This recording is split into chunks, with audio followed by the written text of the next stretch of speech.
looks like it's good. This shit ain't going up. Are we back? Are we back? I think we fixed everything. I think we fixed everything. I think you might be right, I think. I think.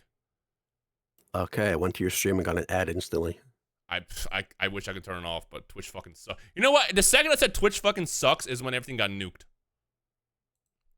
Hold on, I can probably... Yeah, they probably IP banned you. Might have. Okay, let me put this back into 8. Apply. Is my recording still good? Looks like everything is still saved correctly. Yep. I think we did it, gang-a-lange. Chat, I fixed it. Holy shit. I might be the smartest man that I know. Like, if you were to stack my brain with my inner thoughts right now, like, watch. This is my inner thoughts. Ready? Watch. I'm about to say out loud what I'm thinking. Bro, I was setting you up for a bit. Oh, my bad. I was watching your hand movements on stream. Oh my god, I'm going to shoot myself and blow my shit smooth off in the video game. My bad, man. I set you up with the greatest, you had the greatest clip potential in existence. I thought you were talking to your chat. I thought you were talking to yourself. All right, you know what? Same thing. Duelist of the Roses, OST extended. There we go. Chat, you wouldn't understand because you guys aren't culture enough. But this is the greatest OST that exists. Not this one. Maybe that one. Okay, I think I actually deadass might have fixed it. What do you mean you? Oh my god, there he goes taking credit for my shit again. Bro came crying to me. How do I fix it? I can't do anything by myself. I need your help, Levi. You're the best. Chat, does that sound like something I would normally do? That's exactly what happened. Yeah, I stuttered. I can fix technology, but I can't fix my own tongue. All right, I think we're good. I'm gonna leave you now. Get out of here. All right, bye. Go do what Levi's do. I might call you back, play some games. All right, we're good. We're good. We fixed it. I can stream tomorrow. It only took 1 million restarts.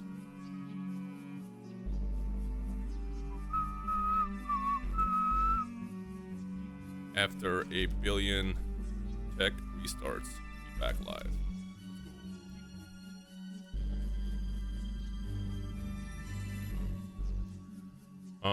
Okay, chat. I mean, I guess I'll wait to see if anything changes. Basically, what we had to do, I updated all my drivers, and then I updated my OBS app, which means everything's going to break at some point. By the way, this is my son right here. You can tell he's my son because he's got a wizard hat on. See that? Oh, brother, he keeps talking. My name is Levi. Bro's still talking to himself on Discord by himself.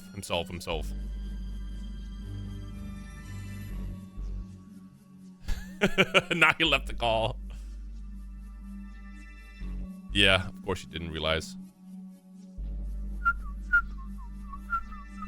You came back and mocked me. Yeah, that sounds about right. Oh, this is a fucking squad meeting. I didn't realize we were having a squad meeting. Star Hunter, thank you for the sub. But as always, you don't got a sub here. I prefer if people didn't sub. I don't want to give Twitch any money. And just like that, I'm a sub. Bro got scammed. He subbed just to watch one singular stream this year. Nah, I'm lying. J-Straps! I just said don't, but thank you, appreciate it. J-Straps, how you doing? I feel like we just spoke. To continue to leak Dragon Ball news. I want to talk about that, actually.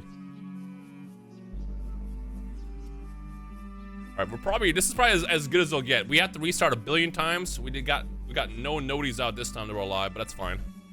Consider this a secret stream. You guys stream more? I'll tell you why I don't like to stream. One of the reasons is this. When tech, I mean, I don't really usually have, knock on wood, tech issues like this. But tech issues, whenever I come across tech issues, I will just not stream for like the next year.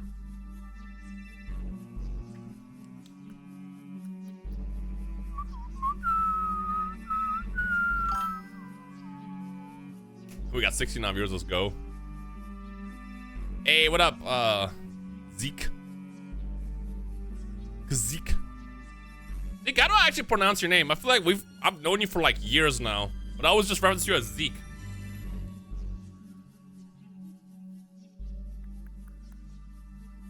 Is Dragon Ball Genshin Impact? It's not. I'll tell you that right now, it's not. I'm gonna be honest with you, like there's a lot of people on the internet right now that are highly speculating it's Dragon Ball Online. There's zero chance it's Dragon Ball Online. The closer you'll get to Dragon Ball Online, and this is what I think is gonna happen. I talked about this in my video. What I think is gonna happen is we went from Toki Toki City to Kantan City. The next step is gonna be the Kantan World, or whatever they end up calling it, Toki Toki World. It's gonna probably be like GTA style, or be bigger than what Kantan was, but that's as far as online as it'll get. The game is Xenoverse. It's 1000% Xenoverse. 1000% Xenoverse. I also mentioned this in my video today. The thing about Bandai, they don't really innovate. And what I meant by that, which I should have clarified, which I really didn't do. When Bandai does something that works, they'll do that again. I think the sole reason why they never dropped Xenoverse like 5-6 years ago was solely because there was a lot of issues with the game. And like, honestly, Xenoverse 2 was released to fix what was wrong with Xenoverse 1. And then they started doing other shit. But it's going to be 1000% Xenoverse 3, Xenoverse 1000, whatever the fuck they call it. But the trilogy is going to be the next game in the Xenoverse line. It could be a gacha. It's not a gacha game. It will not be a gacha game.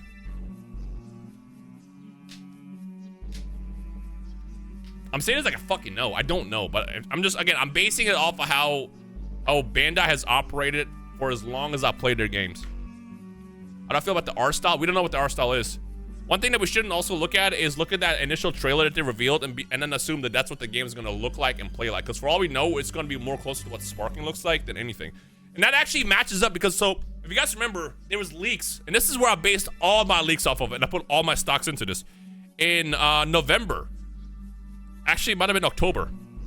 In October, there was a leak that the next Dragon Ball game is Xenoverse. It's being rebuilt from the ground up. It looks very like pretty, and it's like a brand new game within the franchise. And I didn't believe it at first, but the more I looked into it and with everything that's happening, it makes sense and lines up.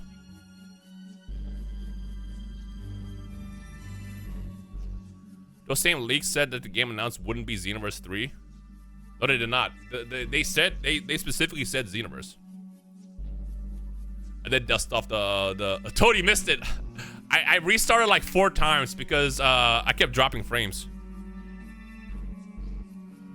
This is Logic's fault. The second Logic FaceTime me, my internet exploded. If I accepted it, Xenoverse has time to shine. Well, it's not that it had time to shine. The game was just very good. And also, like 6 years ago, they found out that the game, well, they didn't really find out, but they questioned that why the game still had so many players. And then again, it matches up with the timelines.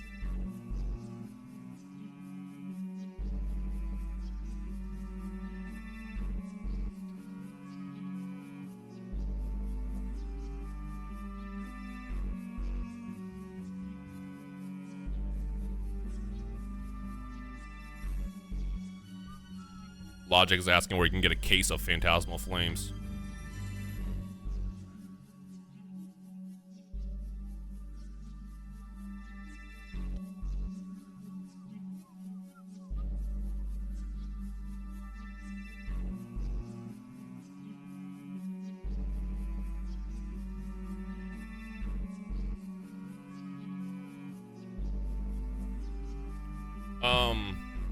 Yeah, okay, back to what we're talking about. What are we talking about? A lot of people are putting their stock into Dragon Ball Online, and I'll tell you why I firmly don't think it's going to be a MMO or Dragon Ball Online in general. The only thing they're going off of for Dragon Ball Online is the fact that it's called Age 1000, and it's like, well, that's where Dragon Ball Online took place. Brother, the series is about time travel. It's about time travel. They're going through time. Bro. Bro. Still not dropping frames. Hey, we still in here.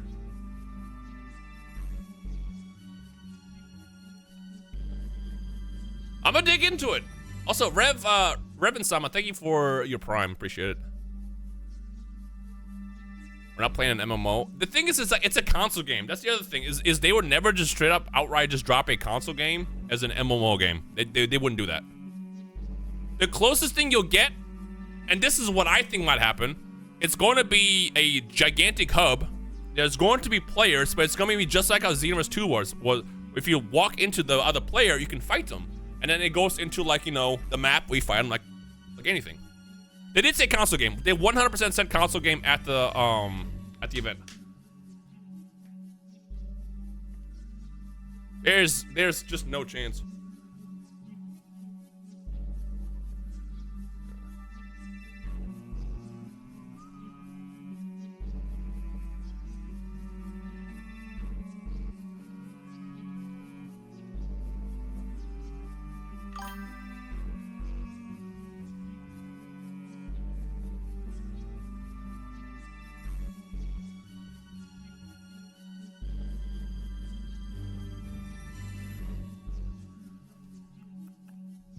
My bad. I'm helping middleman Phantasmal Flames boxes because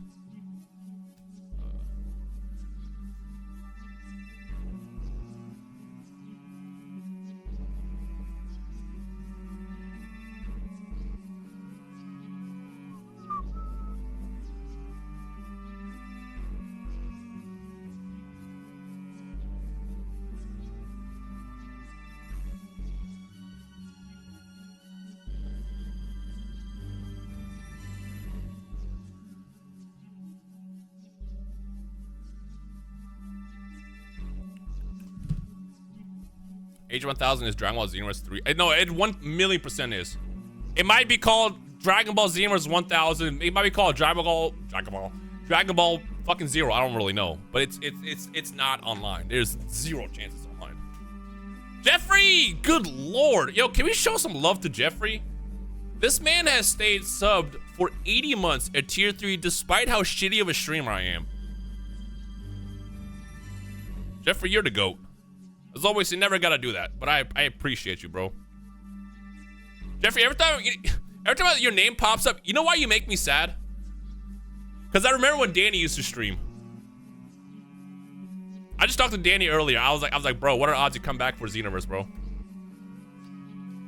How many languages do you speak? I speak Bosnian. Okay, we'll do it like this fluently. Bosnian, English, and German. I'm 100% fluent in. I can understand Spanish pretty well. I can speak somewhat of Spanish. I used to speak Italian, but I kind of like lost it. I bet you if I pick it up, I'll learn again. And I can somewhat get through Japan very, very loosely. Very, very loosely. So, this many. Did I say Spanish? I don't say Spanish. Used to live, yeah, I grew up in Germany. I was there for 7 years, but I forgot all my German. Basically, chat, let me teach you a way to get through life. You have to play the cards you dealt with, right? When I went to college, I found out that if I take German, I can actually get like 100 credits. So I did that freshman year. So I went from like, instead of like hopping into, well, so I was going to learn level 1 German for an easy grade, but they tested me. They were like, we gotta make sure, you know, you're not doing that. So they tested me and I skipped like 8 levels. I went to like basically advanced German. And I got like 130 credits the first year of college with that.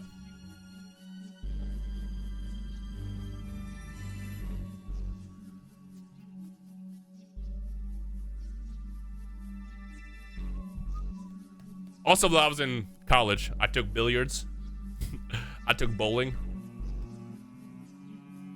I signed up for video games, but I missed out, which is kind of ironic because video games became like my career. And now Brodo's YouTube where he stumbles over his words every 5 minutes. Yeah, that's true. Infamous, thank you for the sub. Does your vision ever get, does your vision ever... Cujo, you just gave me a stroke. What the fuck did you say? Does your vision ever where words on chat get blurry? You did that shit on purpose, dog. Spell tactical. T-A-C-T-I-A-L, idiot. You know the funny thing about that is that's one of my favorite Dion moments because like he genuinely thought he spelled tactical right and then called me a moron afterwards. And then it wasn't until he uploaded the video where you realized he was just dumb. What is going every more here? What up, Jumpy? How you doing? Everybody, I think about languages, I get mad because I found out way later in life that you learn language way faster before you are. And that is true. For me, I'll tell you how it was for me. Obviously, the war happened. We went to Germany. I was immersed in German, and I learned German pretty fast. I think by the time I was like 6 months in Germany, I was fluent in German. When I moved here, I was 9, and within 6 months, I was speaking well enough English, but I had accent, so I spoke like this. The voice Dion gave me is how I used to speak. I was born in Bosnia. I am 100% Bosnian.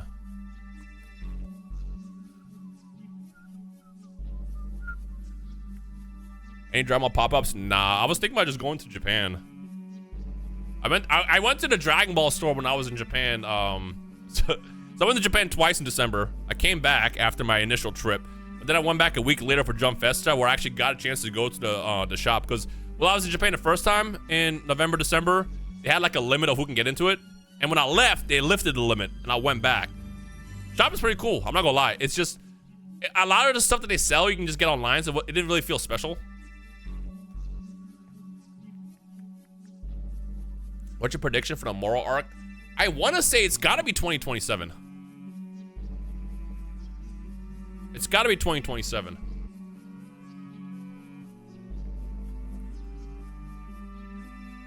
The only thing Xenoverse 2 had decided better netcode was cross-save progression. I hope that they have like cross-save and cross-play. I talked about it in my video again today, but in 2017, okay, it was me, Cyriax, Afro Sanju, Jadentastic. I want to say we had one more person in the room. We've done so many trips, I forgot who all went, so my apologies to my friends. But we sat in a room with Hirano-san for like 8 hours. 8 hours. Dion had like a 30-page document. We're just breaking down everything. This is another reason why, by the way, I believe this is Xenoverse. Because we had a whole ass 8-hour conversation 8 years ago. I don't know if Kagi was there for that one. But because we had a bunch of those trips that we did. But we had like a whole ass 8-hour conversation on future games, how to fix Xenoverse, yada yada yada yada. And then nothing really happened with that. We had some changes hit Xenoverse, but like nothing was like, you know, huge. I'll never forget that free sub for Tyree. Also, do you think they'll fix the continuity with Super? I think they will. I don't know about Daima. They might. It's possible, but I'm not really sure, to be honest. But now Toei Animation up in their schedule. Yeah, that's very, very important. Them doing like the seasonal shit is huge. By the way, is audio too loud? The music? Is the audio too loud? No? Cool. Just making sure. Again, I updated OBS. I'm expecting this shit to explode on me tomorrow. By the way, just to be transparent, I do have a sponsored stream tomorrow. One of the reasons why I want to also go live today is to not have my first stream back via sponsor stream. Me, Afro, and Nano are gonna do it. Seasonal drama will go unbelievably hard. I agree. I say the thing is, when people were complaining about Toon, they bring back Toons? No, they're not. You're lying. You're lying. You're lying. Did they post it on Twitter? I'm gonna cum my pants. Hold on. I'm checking. Bro, the past like 4 days has been amazing news. It's like non-stop. Surely the Toons aren't coming back.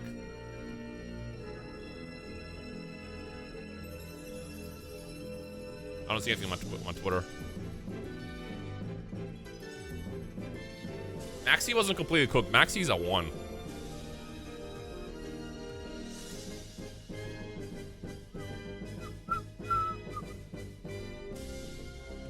How long has the manga been on hiatus for? It's been years, dog. Not about to bring back Toon deck. Yo, Toons are scary because they're one good card away from being insanely broken. That's probably one of the reasons why I didn't ever like touch it again. Oh yeah, someone asked before we got disconnected, and I doubt that they're still here because we got disconnected. Why is Maxi bad and Molcharmy's good? I'll tell you why. Because like, it's very easy for most decks to play around Molcharmy's. If someone drops a Perulia on you or Fuvalos, it's very easy to play around that. It is not easy to play around Maxi where you just draw for everything. Even if someone drops 2 Fluas on you, you can very much play around that. Like for example, my main deck, if you Fuva me, you're gonna get 0 draws. And I'm still putting up a board.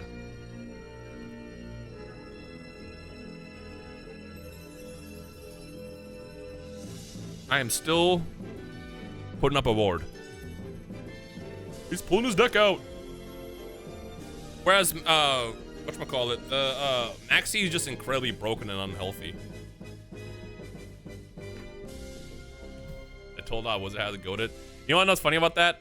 Is I had that wizard's hat in our room, in our bedroom, and what Kayla does when she throws my shit away, she will either throw it away or she'll just put it on my floor. So I'm like, oh, I guess you want me to get rid of this. So I just put it on top of my Totodile.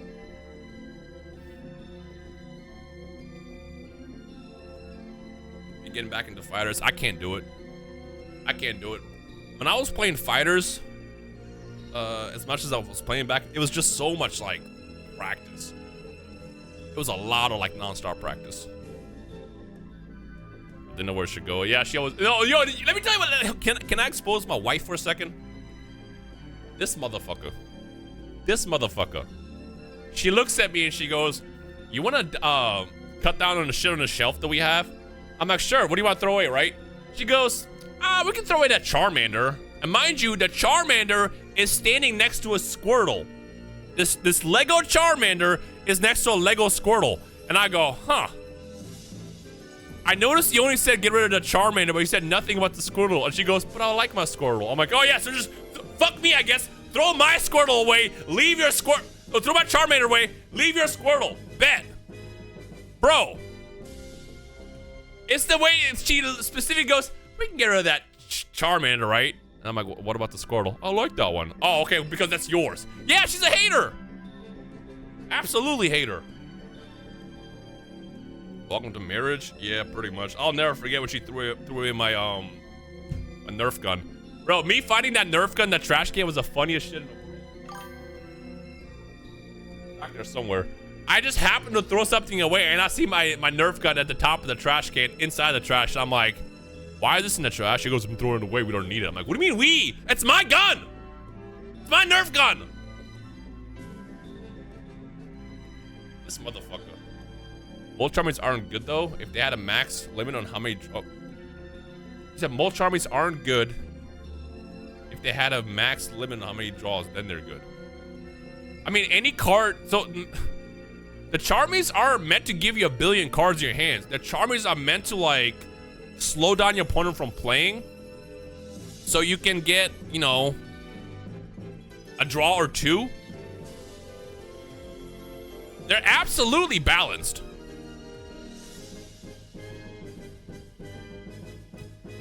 War on Xenoverse 3, absolutely, Bando. That's what I'm thinking. Also, thank you, Bando. I didn't actually say thank you, Bando, for the sub, but thank you, Bando, for the sub earlier.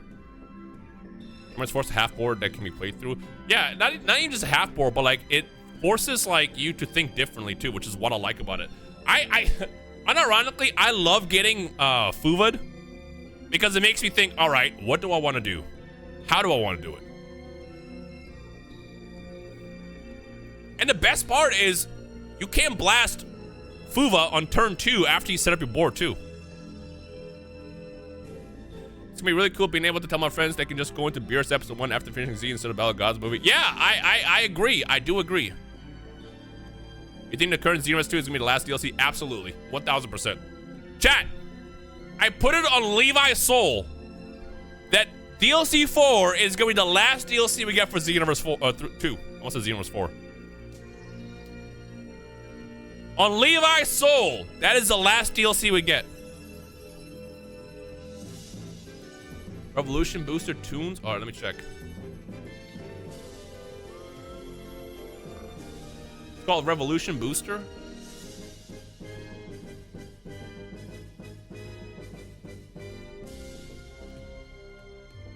Oh, you're right. There it is.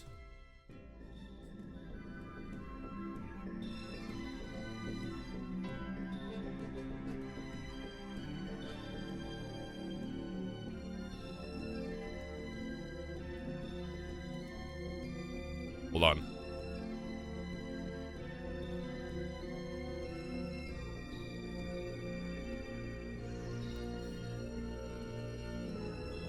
Of course he's AFK. Of course he is.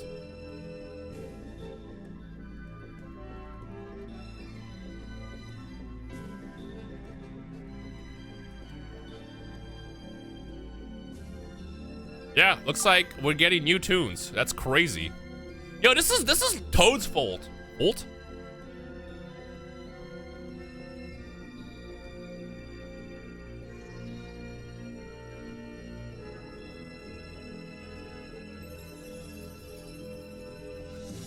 Bro was gonna tell Dado about the Yu-Gi-Oh shit before Big Me. Did we just call Dado? Kinda wanna call him. I'm gonna call him. Hold on. See if he answers.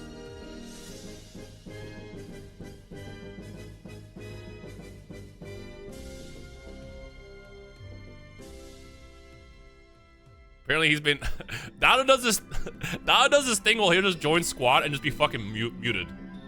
AFK. We're gonna get Dragon Ball Jeopardy 3. Dion said he wants to do it a different way. You gotta understand, any series that Dion does, he doesn't do for, you know, just to get a video out. Every series that Dion does is like, he does it for it to be like unique and special and different. That's the reason why he doesn't want to just redo like In Silence again for like the 4th time. Is Dado awake? Probably.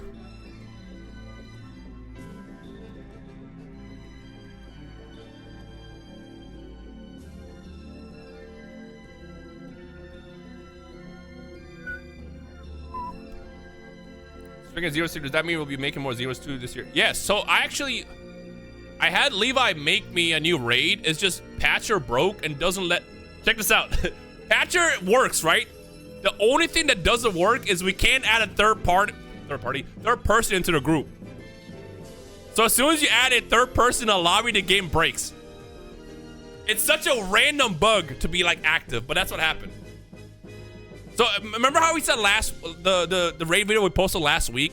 So what happened was Monday was like the worst fucking day ever. We got together at like 10, maybe let's say close to 11 in the morning. And then Dion and Dado had to install their shit. And Dion and Dado, mind you, when they're told to do homework, they're the fucking worst, bro. The whole time, and you saw it in the video, they kept just rapping. They were just making these fucking ABC ass bars, little childhood nursery ass rhyme bars, the whole fucking time for like 2 hours while Levi was having them installed one by one. And then 2 hours into it, after hearing these motherfuckers, these dumb motherfuckers rapping the whole time, we finally get a chance to play and record, right? The game doesn't work. I'm like, awesome. It doesn't work.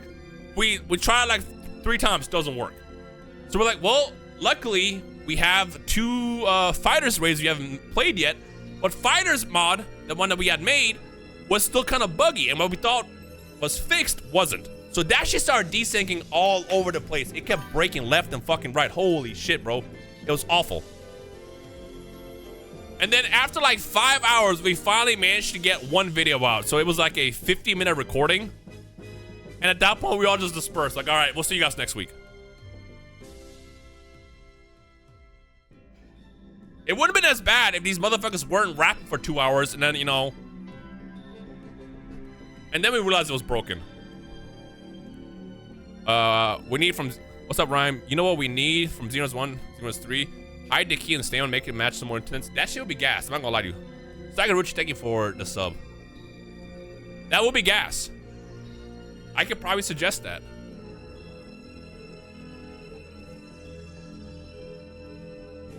I'm not gonna lie to you. The second I get confirmation, I'm literally gonna fly out to Japan when I can. If I can. It's kind of weird right now because politics. Not literally politics, but politics. Hey, Pedro, what's good?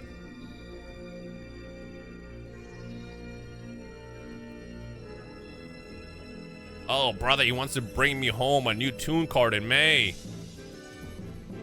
Well, bro, flying out to Japan just to flex. More like market research.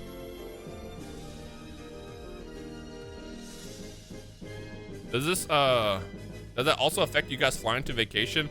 So for me, it's a bit unique. I don't really vacation. Whenever I like go, like, let me not say I don't vacation because it's still somewhat a vacation, but it's still work. Like I usually will go to Japan for like content. For meetings, for stuff that I usually cannot talk about and I won't talk about for a couple years. So it's kind of like it's like a 50-50. It's like, well, not really 50-50. It's like a win-win. It's a win-win, that one. Got that ad bundle yet? Not yet. Not yet, but I want to. Logic actually wants to play. That man's been playing Fortnite randomly. I'm like, well, I guess now's more time than ever to play. But I'm Cash. Hey, good timing because I had to like restart my stream like 4 times earlier. Manuel, thank you for the sub. Appreciate you, bro. This man knows his XV. One thing about me is when I actually know something, I will not talk about it. That's why it's always funny whenever people have these like these conspiracy theories that I'm like, oh, I know what's going on when I'm hiding something.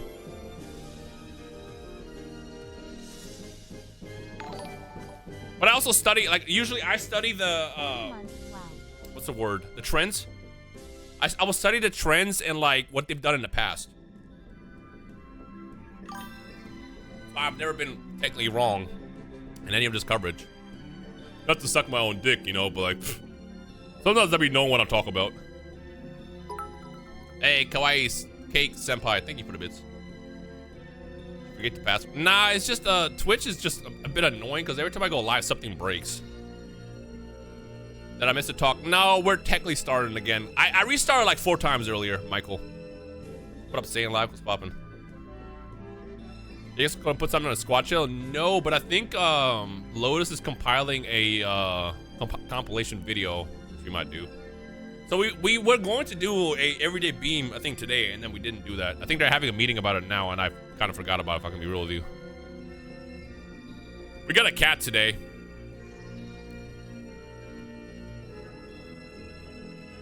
I'd get him, but he's like super still, you know, getting used to it and afraid of everything. I'll show you a picture, I guess. Y'all want to see a picture? Chat, come look at my pussy.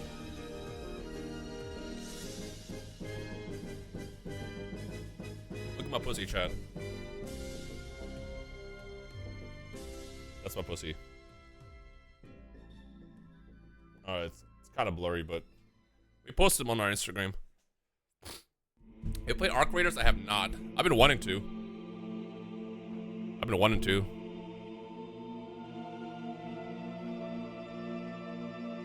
What's the name of your pussy? Severo, which is based on one of Kayla's books that she reads. I can't move because he's comfy. So he's on your chest.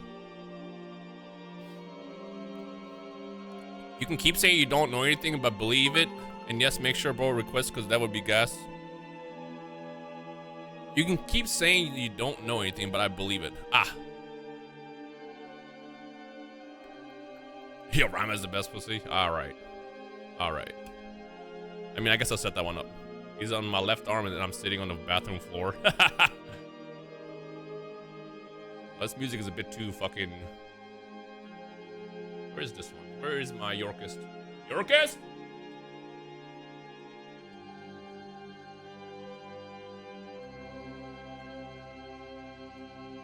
Where's Yorkist?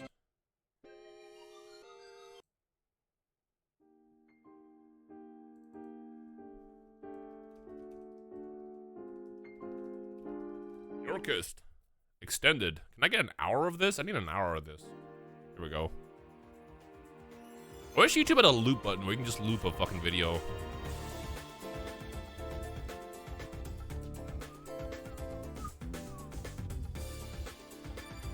Are you dumb? It does right click? When?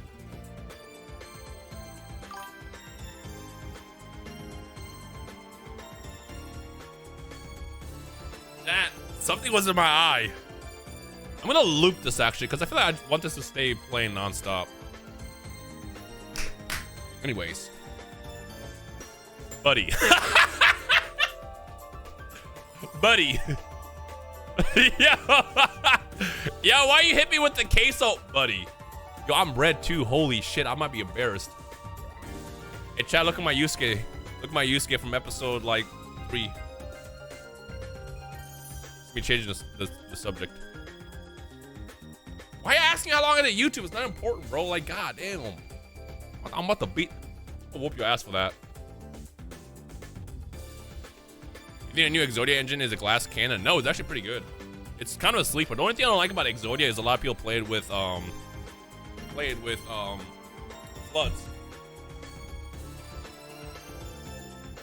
Oh, Levi got me for my birthday.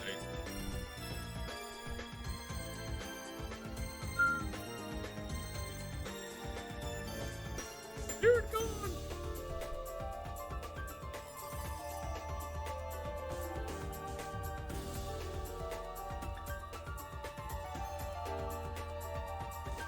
Alright, and you got a frame for it?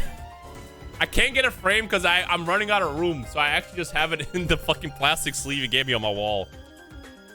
No, you open that shoebox and no, it's on my wall. I'll send you 500K. Hey, Levi, I'm sending this to someone else. I'm sending this to Ben. Oh, TP Mel's, never mind. I don't need TP medals. I have a Levi. He hacked my game. I have infinite TP medals. Where do you get the posters? I need them. Normally they sell those posters at like the conventions where like the actors are and shit.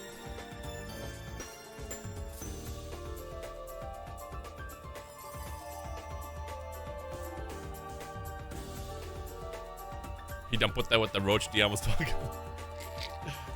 Bro, I hate that he gives me that voice every time.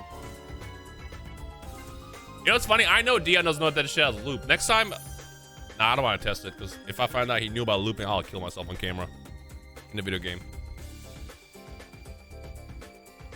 You're gonna go live in 3? No, I'm going live tomorrow. But transparency, it is for a sponsor stream. I mostly didn't want to be back on stream for the first time with the sponsor stream. So that's why I want to go live tonight. Is that a ho-ho plush in the corner? That is... No. We have a Dragonite, Charmander. Obviously, we have 2 Gengars. We have an Afro Senju and a Syriax. We have a Mew. We have a Blue Eyes White Dragon. Then we got the Totodile. There is a Lugia on top as well, but it's kind of buried. Are you ever gonna do this figure arts unboxing? No. When I used to do figure arts unboxing, that was when I was trying to figure out what I wanted to be as a content creator, and I just kind of covered everything Dragon Ball related. So I was like, well, toys are Dragon Ball related. Let's fucking make videos on this as well. Orange and yellow look like a legendary. I do have the silver and gold Ho-Oh and Lugia in my closet that Toad put my head in a headlock for and said, you have to buy this, bro.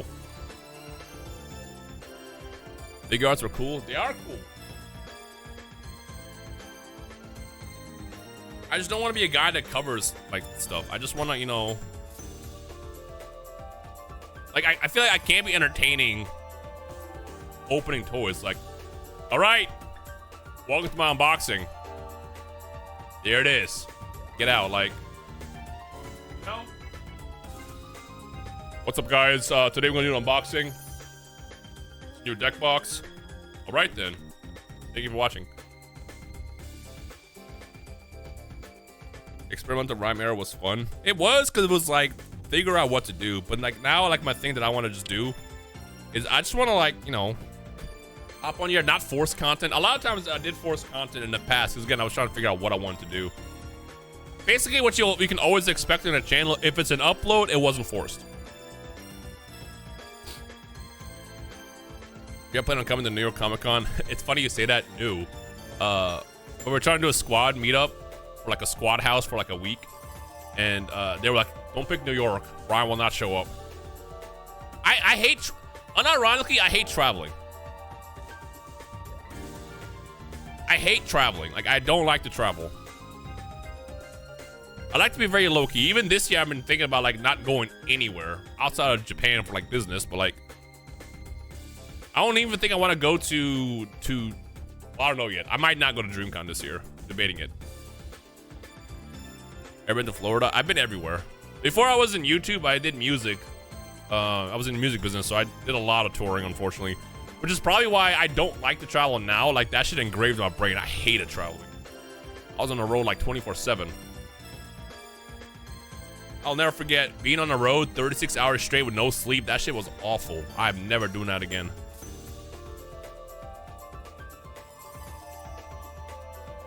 We need customizable transformations. We'll see. We'll see what we get.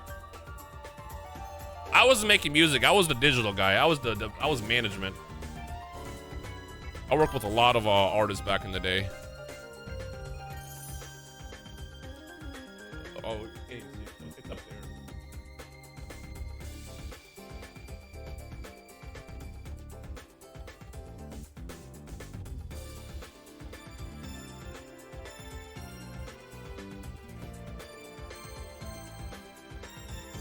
The lore!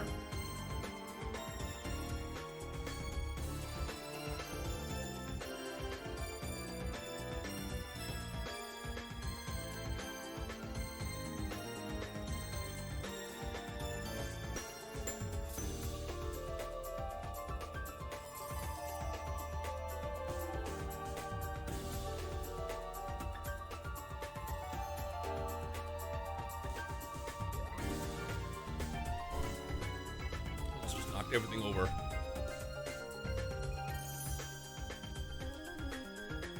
When right, the Gaga thing was different. I didn't work for Gaga for music. I worked for Gaga on the tech company. And that was when I decided I do not want to do tech. I want to do something else. Yeah, this is Duel to the Rose music. The coolest artist you work with? I don't even know where to start, to be honest. The question is who was I not around? He was a rare Gaga tech. What Yu-Gi-Oh deck would you? What was that question? What Yu-Gi-Oh deck would you recommend for a beginner? Ooh, I would say the Blue Eyes White Dragon one, only because it's strong. It's Blue Eyes White Dragon, and it's like really easy to learn.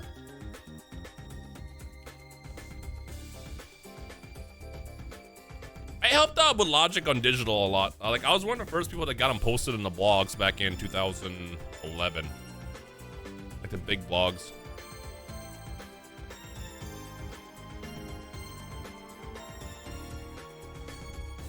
You worked with Gaga herself? Yeah. This is in 2000, right out of college, 2011, 12, 13, 14. And then I quit that company. Is that why your audio timing is so... No, I know nothing about audio, unironically. Did she ever say goo goo gaga? No, but she smoked a lot of weed. Which was always, like, mind-blowing. I don't know if I could say that. The first time I met her, because we finally did, like, an event, and she did a concert, so she brought us all out to her show. We go downstairs to the green room, and she just comes out smoking weed. We're like, oh. I mean, which is normal in California, because this is in Cali. But it was just like... Okay, not how I expected to meet you.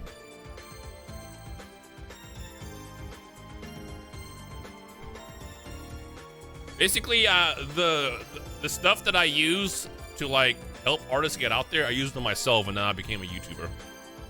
I know the digital space pretty well.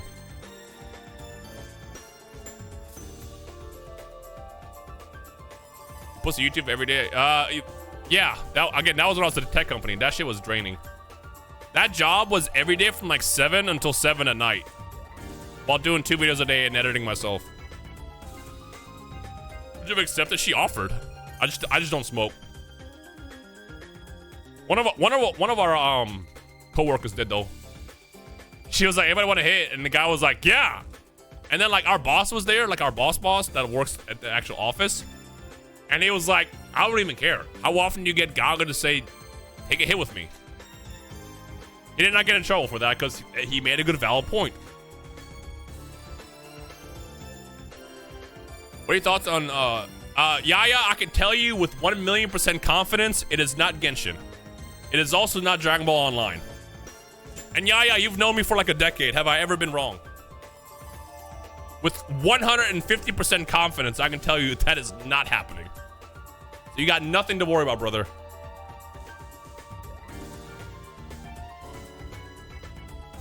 Yeah, it's exactly what you think it is. That's all I'm gonna say. That's all I'm gonna say.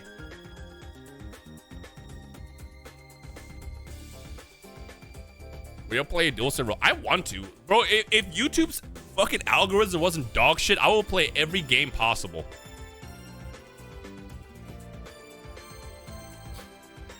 I was getting convinced of the Genshin shit. Bro, come on. Guys.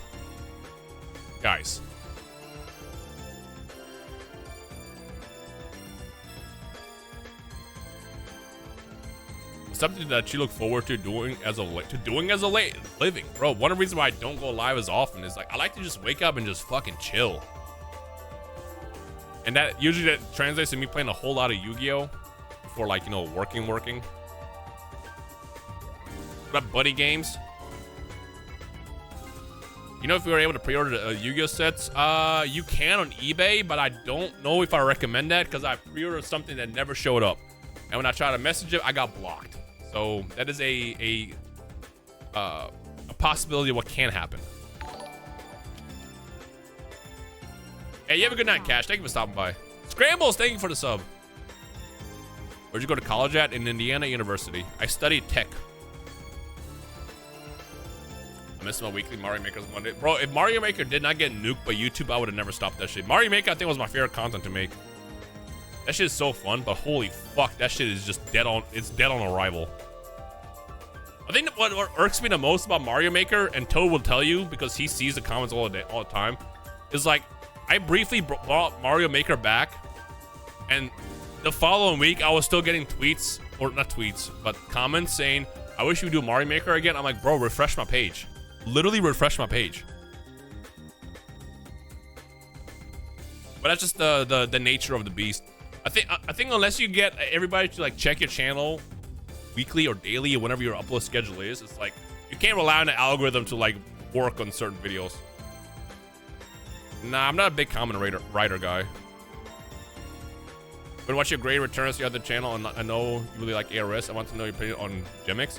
I've seen Gemix, but I don't know anything about them yet, so I don't have an opinion. What I can tell you, the reason why I like ARS so much is because they specialize in Yu-Gi-Oh first, and their entire thing has always been like, we want like no bullshit. So fun fact, you can't crack these out.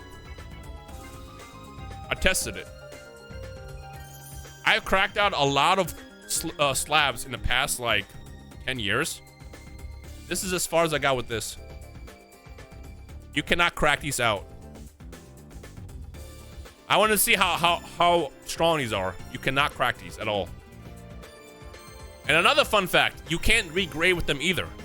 Basically, when you grade a card with ARS, the grade that it gave you is the grade that it deserves. There is no regrading. They don't have like a review process like BGS and PSA do, which the only reason why BGS and PSA do that is because they make more money that way. ARS is honest. They give you accurate ass grades. That's why I like ARS so much.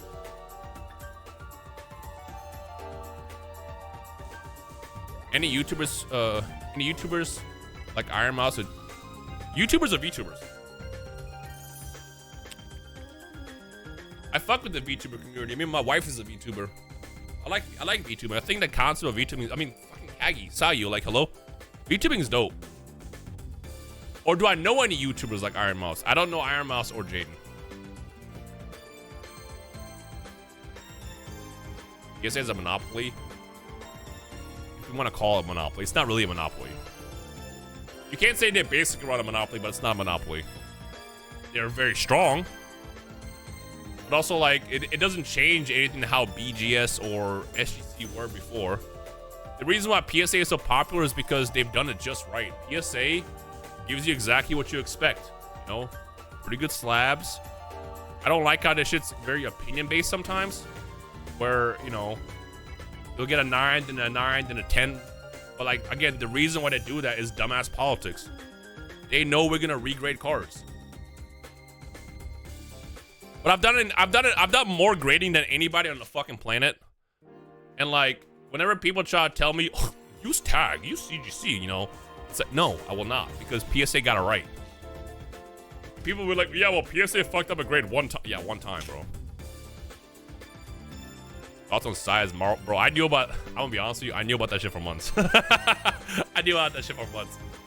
And he told us, hey, man, make sure when this is revealed, don't say anything.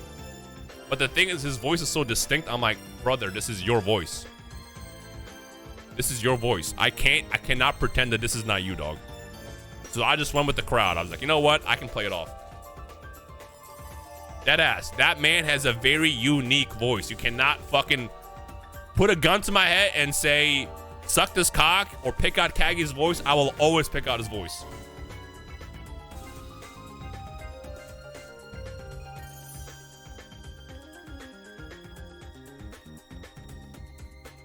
I think being yourself on YouTube still works nowadays. It does. It 100% does. But one thing that doesn't work is, unironically, being inauthentic does not work. I guess it works sometimes because there's a lot of fakeness on YouTube that popped off and banged. But what works the most is being just yourself, because the thing is like people relate to it. The reason why YouTube worked so well over like TV shows and cartoons, what we used to watch back in my day, is because you watch a YouTuber, you go, huh, that motherfucker just like me for real. The only thing that sucks about doing content creation, especially nowadays, it's so fucking RNG based that I don't recommend anyone should start it unless you're aware of it. If you're aware of it, then by all means hop in that bitch, because it might work. Well, we got some eBay. Make sure I want to buy something. Good lord, $78,000 for a 9.5 Charizard.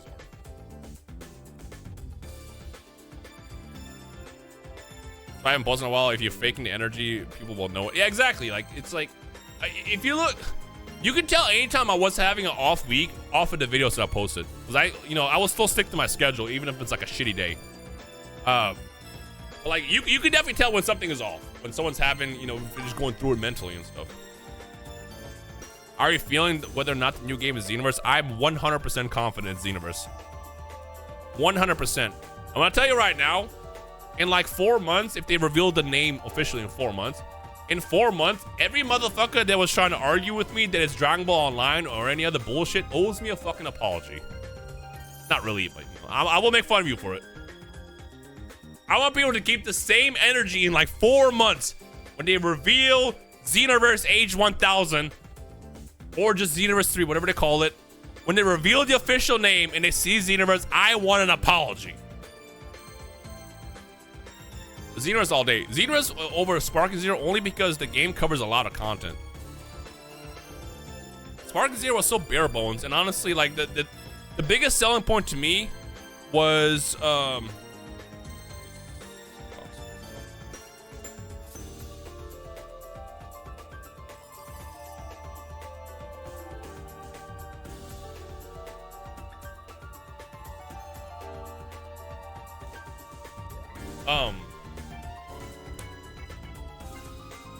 what was I saying?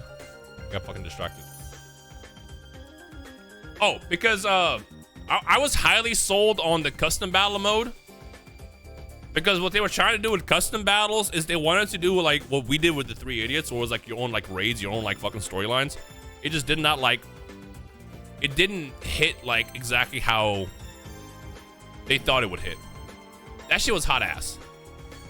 And once that mode failed, I'm like, this is just not fun to do content for. Also on top of it, I'm gonna be real with you. The worst thing about Spark and Zero is just how negative the community is, man. It's very draining. Like, we wouldn't have cut our Spark and Zero uploads by this much if the community was never this fucking ass about it. Because like you got two sides. You get the people that are like, oh, he's not uploading Spark and Zero, fuck him. And then the same motherfuckers, as soon as you upload Spark and Zero, you're like, no, don't come back, crawl now. You're all anti-Spark. I'm like, bro, I'm uploading. What do you want me to do? And then you got the other half that's like, oh, brother, he's uploading Spark and Zero. No one wants to see that shit. It's like, there's no in between. There's zero in between. If you look at any of our Spark and Zero comments, they're so fucking negative from like two different angles. I'm like, all right, I'm just not gonna post it. And then they get mad at you for not posting it, dog. Then they get mad that you're not posting it. Brother, I have never in my 10 years of YouTube seen that in any Dragon Ball game, dog. Never. The cat just jumped on, my bad. Are you hating on Fusion World? I'm not hating on it. Fusion World to me was fun. I fucking love card games. But the reason why I stopped uploading Fusion World is I think they uploaded it as an unbalanced mess. By upload, I mean they released it as an unbalanced mess. Green was such a toxic deck back in the day that like if you're playing green, you're having a good time. If you were not playing green, you were not having a good time. Fusion World was low-key, but nah, Fusion World was great.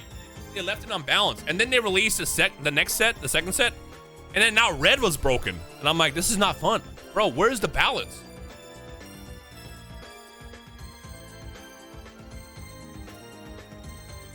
I like how people were hating on Xenos 2 when Sparking came out. People were hating on Xenos for a decade. That's the thing. Xenos has like this reputation of it being like an anime arena fighter, which it is, but like a lot of people that don't like it and make fun of it didn't actually play it. They're like, oh, it's just another arena fighter. I'm like, no, it has a lot of depth to it. It's a fantastic game. Xenos 2 hate was the most forced bullshit I've ever seen in my entire life. I take that back. Sparking Zero hate is even more forced because now Sparking Zero hate like overtook that, and people hate Sparking Zero for the dumbest fucking reasons. Yeah, Xenos has been getting dogged for years, and to be fair, Xenos 1 was fucking ass. They made Xenos 2 great, but it still had flaws. Yeah, people want to hate. What's funny about that is again, I'm doing a sponsor tomorrow for High Guard. Bro, look at my tweet. Oh, let me find it. Bro, I posted a simple tweet. All I could say was that I played High Guard finally, and you know how he felt. So I posted I played High Guard. It was pretty good. I immediately, I'm talking within seconds, the replies popped up from like the people who I guess searched the game on Twitter, and they waiting to say some dumb shit. People are fucking negative. Holy shit. Look at this shit, dog. Look at this. Yo, it's like I hit this weird fucking algorithm for people who are just waiting for someone to say anything. And if you check their pages, they're all doing the same thing. They're going from tweet to tweet, pointing about to play the game, talking about like, this game sucks, bro. Stop pretending. Suck my dick. Suck my dick from the back.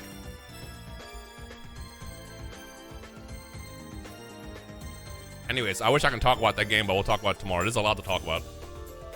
I had a great time. I want you to know, and this is how you know I had a good time. I hate going to LA with a passion. I have turned down so many sponsor deals that paid a lot of money. I'm talking about 5-figure deals for me to drive 3 hours, and I said no. You can ask my wife, you can ask any of my friends. I do not like going to LA. I went to LA for this game. I drove myself. If that tells you anything. If that tells you anything. You was doing that shit for free, the craziest shit. Yeah.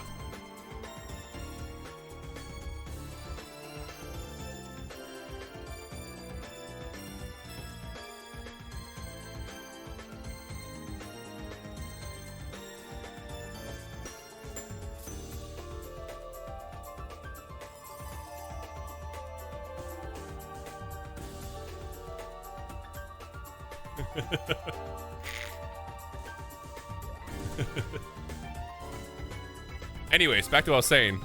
I drove to LA for this game. I had a great time, if that tells you anything. And mind you, it wasn't just LA. Does anybody here live in SoCal? Specifically, does anyone here live in the LA area? I drove from San Diego to Hollywood. Brother, I drove to Hollywood.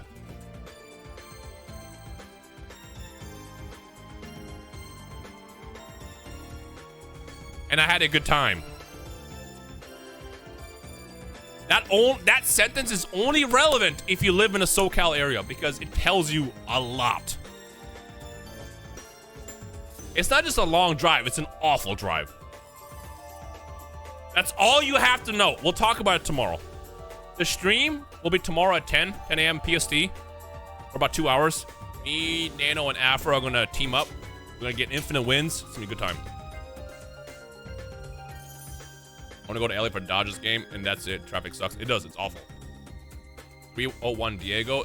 Are you from the Maryland area, Diego, and live in San Diego now? Is that a 301 San Diego reference? How long were you there for? Just for 2 days. I left immediately after. I had my hotel room for like 2 nights. I stayed 1 night and left immediately after the event. Well, me, Afro, Nano, the guy who helps us get all our deals, and Kagi, Sayu, went to, there's a hardcore, well, Diego, it's funny you say that because, Logic, I'm texting Logic right now. He faced, literally, bro. Focus. Come on. All right, well, you saw it. He FaceTimed me earlier. That's what's funny. Nobody wants to admit it for MD. It's a long life Marylander.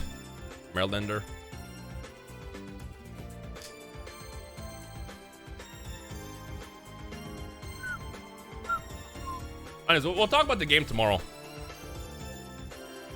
God, I wish I could say some details, but I think people will enjoy it. And when you're like fans of like shooters and shit, I like DBZ Kakarot, but I'm glad it's doing well. Dragon Ball should other, yeah, exactly. I love Kakarot because like again, I don't go into Dragon Ball games expecting fucking 10 out of 10s every time. I feel like the misconception with anime games is if you get an anime game and it's not 10 out of 10, the game sucks. I'm like, yeah, that game is an 8 out of 10. I'm like, 8 out of 10 is good. I really should change it. We should change it. People thought I was from MD. I mean, I get the 301 reference. Yeah, so Logic got back into opening Pokemon cards with Little Bobby. So I've been he'll FaceTime me every like couple of days to show me his binder. Fucking love that dude. You find My Hero game fun? Yeah, I did. It's not a game you should take serious by any means. It's an incredibly unbalanced, broken mess. Again, this is how you know, like, I don't get paid for this shit. Like, it is fun. That's where it stops. What you're not gonna enjoy is going on ranked and fighting Tokoyami. Because when that motherfucker awakens with his Dark Shadow Susanoo, it's game over, you lost. And there's a lot of bullshit in the game that's gonna piss you off. Like, Kami, for example, reverses your controls. When she awakens, she reverses your controls. It's a cool concept, but I feel like that's gonna tilt people. So the only downside I have with the My Hero game is you're going to get fucking annoyed when you play against people who take the game too serious. Like Shinji from Bleach. Bro, it's a great game. I will say this. I said this when I was with Dado. I think that this game is like the Budokai 3 for the One's Justice, I guess, franchise. One's Justice 1 and 2 were ass. It was too floaty. It wasn't as fun. This game feels better, more smooth, less floaty. There's a lot of content, like a lot of content in the game. It's a good game. And if you love My Hero, I highly recommend it. But it is unbalanced. You're going to get tilted. You're going to 100% get tilted playing ranked. Keep that in mind. The good news is there's a lot of shit to do. You're not playing online anime games? You should, but it's just know what to expect. What do you think about the Battle Gods remaster? I don't mind it. I think it's unnecessary because it's like, bro, can we like just move on? But also, let's not pretend like, you know, the beginning of Super was good. visually. Like some parts did, the story was cool, but that shit looked like hot ass in some parts of the anime, especially when we saw Resurrection F. Some of the shots that still haunt Dragon Ball to this day are awful. And what Capsule Corporation wants to undo is that. And I completely respect it. If you notice that trailer that they showed yesterday, solely focused on episode 5. They were like, hey man, we fixed our shit. Letting you guys know that itself is respect. But also, let's not pretend it's not our fault, because we talked so much about how awful that looked that they went back and said, all right, we have another choice. We need to redo this. We need to redo it right now. The saving grace for this remake is that we're actually going to get, we're not getting it. We're actually getting it this year, not like, yeah. We're getting it this year. They've been working on it for a while. And it's short too, it's very, very short. Wonder how the community will deal with spoilers between now and the release of Moro arc. As someone who has read the manga, I haven't been bothered. I'm gonna be honest with you. Here's how I view spoilers in manga. When the manga is actively going on, it's kind of fucked up to just go live on social media and just straight up post like, you know, Ultra Ego or like Moro's final form and stuff like that. It's disrespectful. But we're talking about a manga that literally was done like what, 6 years ago now. It's been years. And it's not like Super was airing while this is going on. Super disappeared, Super ended. So this is one of those rare cases where I feel like if you're not caught up, while I respect you for, you know, wanting to be anime pure and waiting this long, especially considering the fact that we didn't even think it was coming back, at the same time, you're kind of an idiot because like, it's going to be everywhere. You're going to get spoiled. You're going to get shit revealed that you just can't stop. That's why, like, when Moro was revealed, the first thing I did is I posted a manga panel picture of Moro in the full color. I was like, we got Moro! And I saw one person be like, spoiler. I think they were trolling, but I'm like, come on, dog. That's like saying, I can't believe you spoiled Yu Yu Hakusho. I'm like, it's been 30 years, bro. How concrete is the news of all this remake covering all the Super? We don't know yet. We can for sure say Beerus is being covered and Resurrection F, because those two arcs by far were the ones that get memed and made fun of the most. I personally don't think they're going to cover everything. However, they might off of popularity. It might off of popularity. What matters though is Moro is happening. Moro is happening. And I said this a couple weeks ago. I was like, I personally don't give a shit if they remake this for like the 50th time, as long as we get the new shit. And press 1 in chat if you read the manga for the Moro arc. 1 in chat. The shit that happens in that arc is fucking glorious.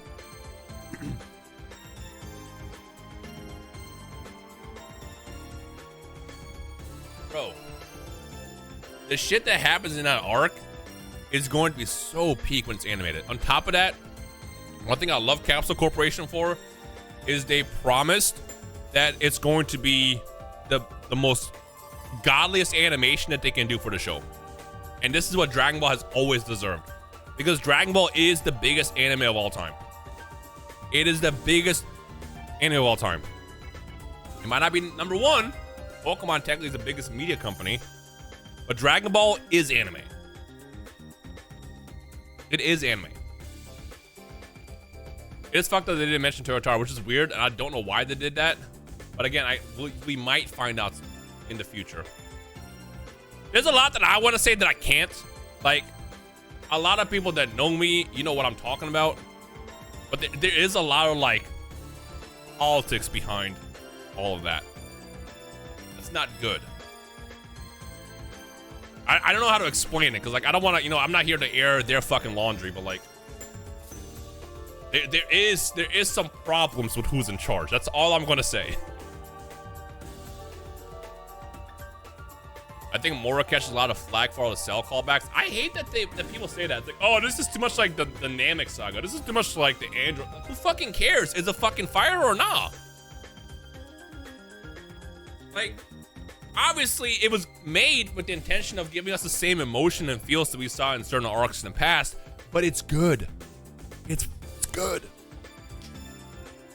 Didn't they sort out some rights issues? Yeah. Like, all I'm gonna say is like, for example, fuck it, I'm gonna just say it. I don't know if I should say it or not. So as a product for Dragon Ball, they are the cool ones to get it. and be in charge of it. What's not cool is how they view everything around it, if that makes sense. Like for starters, they do not like YouTubers. We're all put in the same basket. If one YouTuber fucks up, we're all blamed for it. No matter how much of a fucking best behavior I've been on, when one YouTuber down the street fucks up, we're all blamed for that bullshit. No, we're talking about Capsule Corp, bro. And look, my entire thing for the past like 7 years now has been diplomacy. Like on the Japan side, like a lot of people on the like the business side, they know like who I am, who we are, who Squad is. You know, we've done a lot to be as good as possible in the best possible graces. I've been flown out by Japan for Dragon Ball before. I've done official shit. I will also tell you that we've shot videos together that never aired because XYZ happened. That was not us, it was others. We just got put in the same basket as them. So it sucks that no matter how good we do, if fucking Toad in the chat, Lloyd, decides to like go apeshit tomorrow and do something, guess what? It's my fault. It's Afro's fault. It's Nano's fault. It's your fault. It's crazy.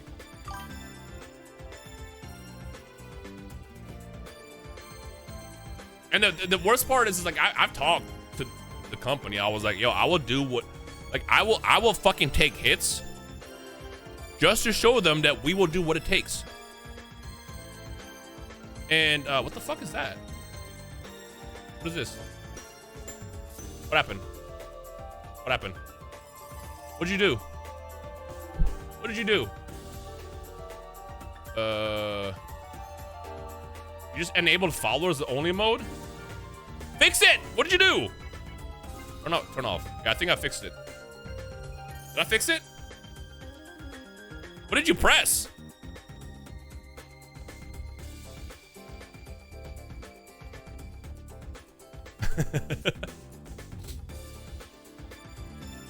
Shield mode problem. It did say shield mode. But anyways, I've told Japan, I was like, yo, I will do what I have to do to represent for all of us, to show that we are willing to do what it takes. And I'm still told it's not good enough. Unfortunately.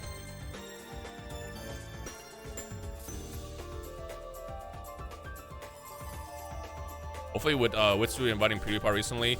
So that's the thing. Again, I have never been told by Japan directly like, oh, bro, you're in hot water. And we fucked up in the past. Mind you, I had Broly leak. We had the GT leak with sparking. We never got like in a lot of trouble for that because it's kind of like mistakes happen. That's not what we get. I mean, we probably got mad. They probably got mad on that company, but it was kind of like, it's fine. It's not that big of a deal. And I've seen a lot of like progress, like a lot of progress. The problem is all it takes is one fuck up. And I'm so fucking happy that no leaks happened with this Dragon Ball event. Because I'm gonna tell you right now, if despite the remake rumor being a thing for a couple of weeks prior to it, I don't think I've seen a single person say that Mora was happening or basically anything that was revealed. But I'm telling you right now, if that shit fucking leaked, that's it. That's it. It would have been over. It would have been over. It was super refreshing to get this far and be genuinely surprised at what was announced. I know you asked you a little bit. I did know a little bit. I'm not gonna lie to you. I did know a little bit.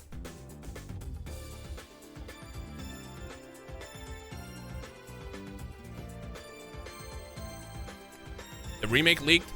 The remake leaked. I don't know how, but I also feel like the remake was one of those things that was so unbelievable that it didn't make sense.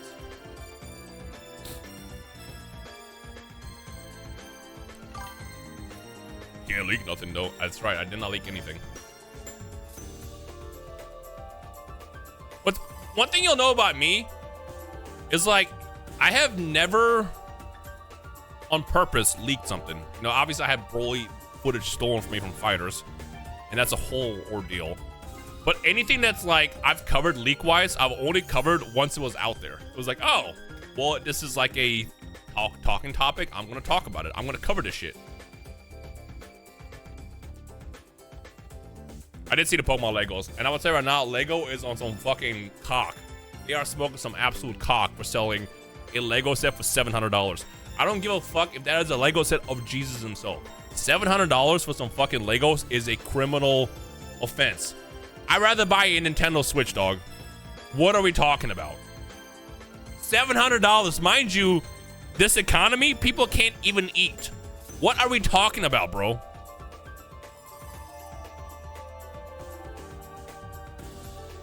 They've been doing that. Legos have always been expensive.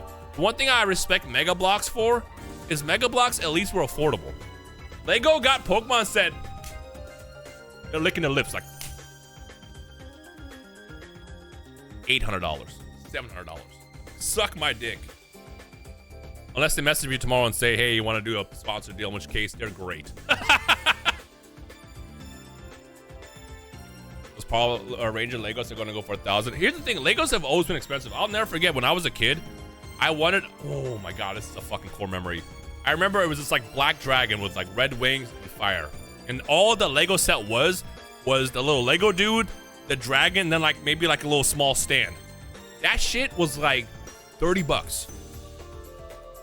And I remember thinking, I'm like, why the fuck is this so, I want it so badly, but why the fuck is this so expensive?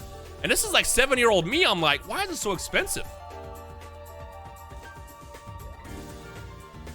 Moral of the story is, I never got Legos as a kid. That shit was expensive. So when I see Legos today and see how that shit is priced, I'm like, yeah, on some cock. I actually have 2 Lego sets that I bought because, for example, the Game Boy.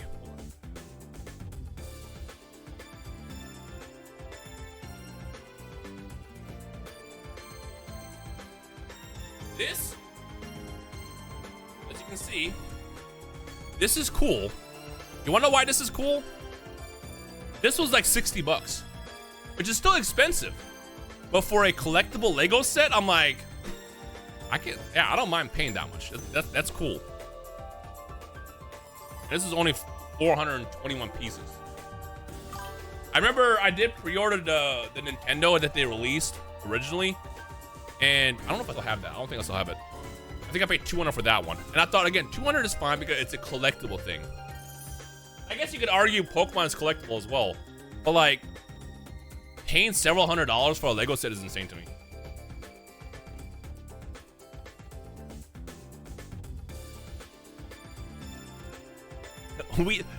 My wife. Back in my day, we had Lincoln Logs. Yeah, we get it. You grew up in the 60s. Think about gaming tonight? I don't really know. I mostly just want to go live and vibe. Hey. We're not live to make money. We live to vibe, bro. Come on. Bro, I hate streamer, let's call it content creator drama so fucking much. And let me tell you why I hate content creator drama. Like, people will get into shit, you know, some worse than others. It is what it is. What I hate about content creator drama is that, like, a lot of times people would hide behind a community and then gas up like they're fucking right for being in the wrong. And that's what happens is egos kick in with the Marvel rival thing, for example. Egos will kick in. They'll feel validated. And this is why I always tell you in my chat, if I'm doing something stupid, please, for the love of God, do not be on my fucking side. Don't be on my side just because you're in the stream, in the chat. If I do something, get on my head. And I love y'all for this because y'all be on my shit. I be having to fight for my life sometimes against y'all, and I love that. Because you guys aren't some fucking bots. Y'all not some sheep. I love that. But in any other chat, bro, I swear people just turn their switch off. Like, my streamer can't do wrong. So what happens is whenever something happens, any drama pops up, chat sizes this person, the content creator, and then content creator feels vindicated. So they're like, yeah, fuck you, whatever, right? No, we're not gonna do that. We're not gonna do that. Stop it. I'm about to ban RRR in this chat. Point is, the reason why the Marvel rival thing happens is because content creators are the most egotistic assholes sometimes. And then when it hits the public crowd, like the main audience, people realize you're a fucking dick. And then suddenly, streamer, well, I'm sorry, I apologize. No, you're not. You're apologizing because you got caught. You're apologizing because you got caught. I guarantee you, when that Twitter's turned off, when the stream is turned off, they're right back to the same person they were. Every time. That's why I fucking hate streamers, dog.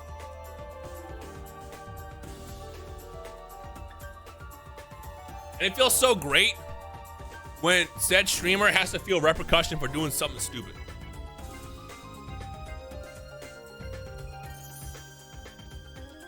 Drama is, bro, it's so easy. Like, I'm not gonna pretend like I've been fucking perfect in the past decade. I'm sure I've stepped on feet, you know, ruined stuff. I'm sure I have. But it's not hard to not be a dickhead, bro. It's so easy to be a fucking normal human. Like, holy shit, man. Every time something happens, I get so annoyed. I'm like, bro, like, how hard is it? You have the easiest job in the world. Just show up and be normal, dog. Thoughts on Deadpool? I love the Deadpool news. I don't know if he talked about it, but nah, I'm not gonna talk about it. I've known for a while. I've known for a long while about the Deadpool thing. I don't know if you ever mentioned it, but he tried out for a different character first. Didn't get that character, but then he got this character. And I'll never forget when we got the Discord message that was like, didn't get that character. I was like, God, it's fine, you know, next one. And then like a week later, I got Deadpool. It's like, oh, that's even better. Yeah, okay, fine. Okay, yeah, Daredevil. Yeah, he tried out for Daredevil. And I'll never forget when he first let us know he was doing Daredevil, we were like, that's cool. And in my mind, I was like, I mean, Daredevil's cool, but like, I wish it was anyone else.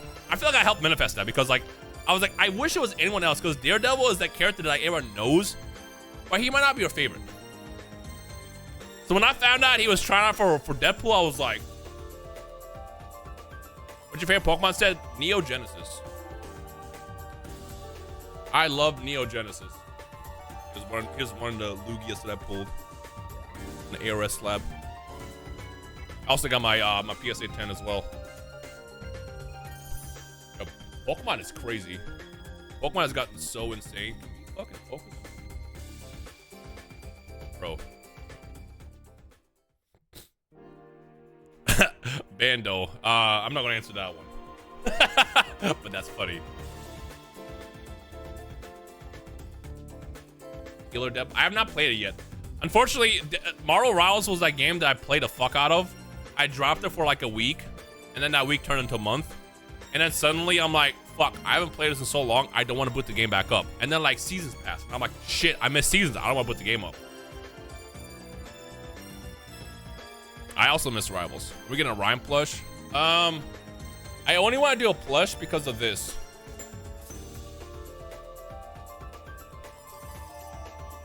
One piece of content creators drama that was iconic was when the truth came on Keemstar for no reason when those power scales were beefing. That was funny as fuck. Game player, thank you for the raid. Hope you had a good stream. Welcome, welcome, welcome, welcome. But I also don't fuck with like drama. The only drama channel, if we even call him a drama channel, that I fuck with is Omni. Infernal Omni. I love Infernal Omni. That's the GOAT. Outside that, I do not fuck with like drama channels because I hate people that farm that shit. My problem with like with drama channels usually is like, it's like, oh, we have to report this. You don't care. You're reporting this because you're making money off of this. You don't give a shit. What up, Scythe? How you doing? Most drama channels are grifters. What does grifter actually mean? I'll be honest with you. I've seen the word grifter so long in the past, especially like the last decade. I have no clue what the fuck it means. I just know it has something to do with like promoting bullshit. The only drama you talk about is yelling at Master Duel. Yeah, I lost my sponsorship with that last year. Got it back. We're good. Nature's healing. It means you don't really care about the material. You just get paid. Okay, that's what I thought it was. Okay, so I never mind. I take it back. I know what that means. It means there's spineless. You don't actually believe in anything. Okay, yeah. Then never mind. I do know what it means.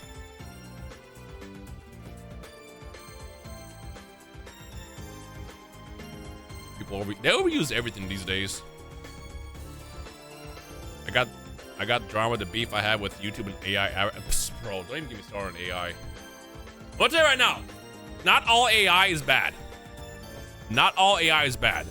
I don't fuck with generative AI. I don't fuck with the AI that's forced down our throats. I do think AI can be good. Most AI, that the way it's being forced on our throat, is not good. Rhyme, no.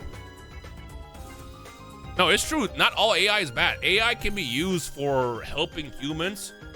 It's just the problem is the bad AI, the generative stuff, for example, that's trying to replace actual human touch, human soul, is bullshit. And they force it down our throats. Now you can do the AI slop on YouTube. Like, come on, dog. It's AI. Yeah, I'm saying like AI can be used in a correct way, and that's fine. Like, you can literally use AI for like surgeries and stuff. Like, there is good uses of it. The problem is they're using it the bad way. Yeah, it's bad for the environment. Yeah, it's bad for the environment because it's being used for the bad way, like generating shit. Like, anytime someone tweets at Grok, and you know Grok has to like basically wait like the 10 seconds it took you to Google something, like, artists just got tripped by One Piece live action AI trail. That's funny.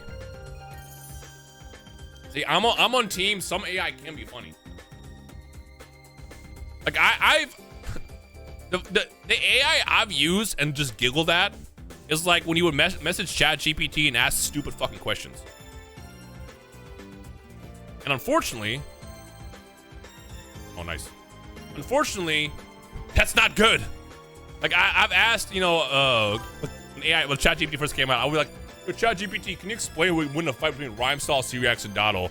And then they would do like a funny answer. Yeah, but unfortunately, it's like you're killing Bambi for a fucking joke. Like, it's not good.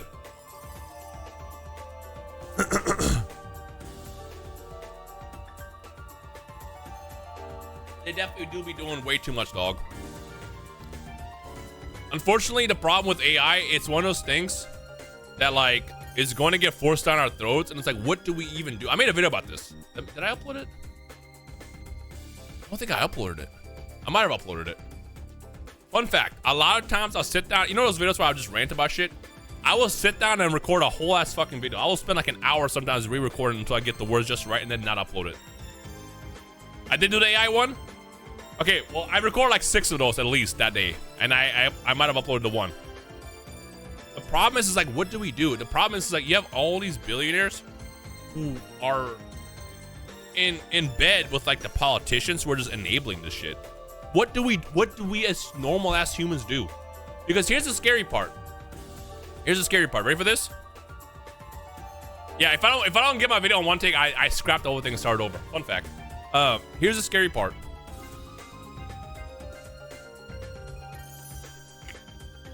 Good.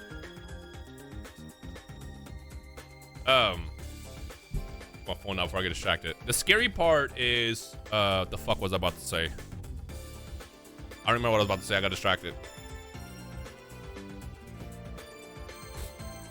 Man, Dotto's so chill. Shout out to dog. He's so inspirational. Y'all gotta get off that man's balls, bro.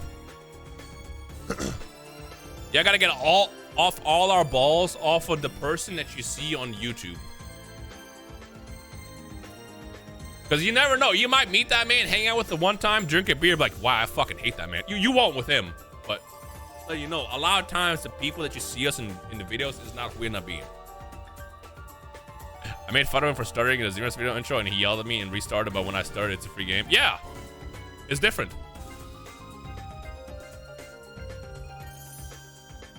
Key moments interview win. Unfortunately, Nano wanted me when my mom died, and it was a fight. Bro, my mom had just died like a day ago, and Nano messaged me and goes, hey, can I get you a key moments interview? And I'm like, not right now, dog. Yo, that timing was fucking cartoonish. Cartoonish. I'm like, not right now, dog. Not right now, dog.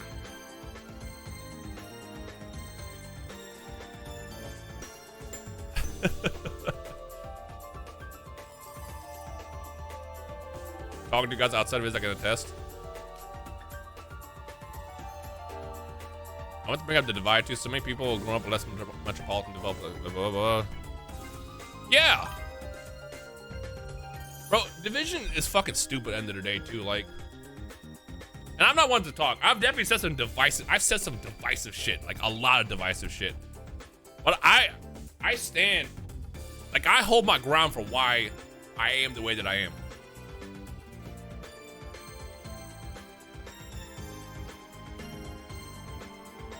I know this is just you because you get yelled at when go from it.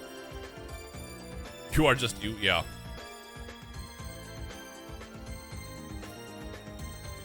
I'm saying, bro, I ain't dick ride anyone, but your tweets and retweets when some pods have is always on point. I might have rolled some meat.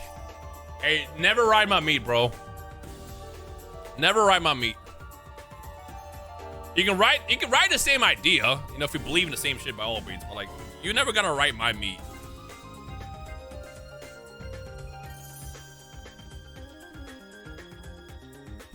I made a comment on your video about Dragon Ball video game come out next year. What if in next year's character creation you make glints choosable?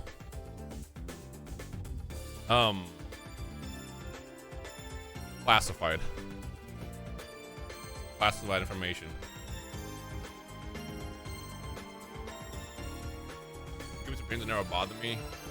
I mean, I will try to always understand the opposite sides, but sometimes shit happens where you're just like, bro, like, I'm about to get briefly political, okay? I'll tell you right now, if you in my chat happen to be on the other side of this, perfectly valid. I still respect you for it. But I gotta talk about this. Fuck ICE. Fuck ICE. 100%. Fuck ICE all day. I do not understand how anybody that voted for our current climate sees this shit and they're like, yeah, it's fine. Brother, you guys, again, I'm gonna keep this very brief. I don't want to do this on stream, okay? But when people see this shit happening on the other side and they're okay with it, but when the sides flip, they're sorry like X, Y, and Z. I'm like, bro, you're a fucking grifter. Did I use that correctly? Did I use it correctly? I hope I used that correctly. Like, bro, like, I don't understand how anybody can look at what 2 people fucking died in the past month to the same shit, and you got motherfuckers talking about like, oh, they should done X, Y, and suck my dick. Like, actually just pull my cock out, put it down your throat, and choke on it. Because like, how can you literally see this and be like, yeah, this is fine?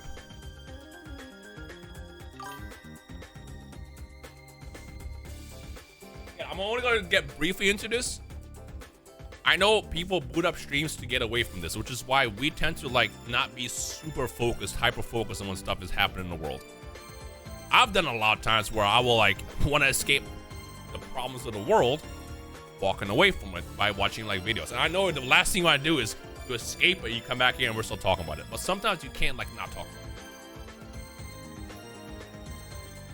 it. Yeah, there should be not a single person that's on the side of this like, yeah, this is fine.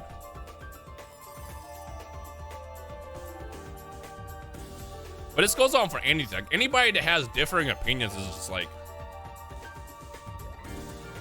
I like that people can have varying opinions in our community, for example. But sometimes you gotta look at the shit that's happening. You're like, you're okay with this? Anyways, I've never changed. I had the same opinion for the past like fucking 15 years. Like, if you look at my tweets in 2015, they're the same as they are today. Like, fuck Trump all day, fuck ICE. Like,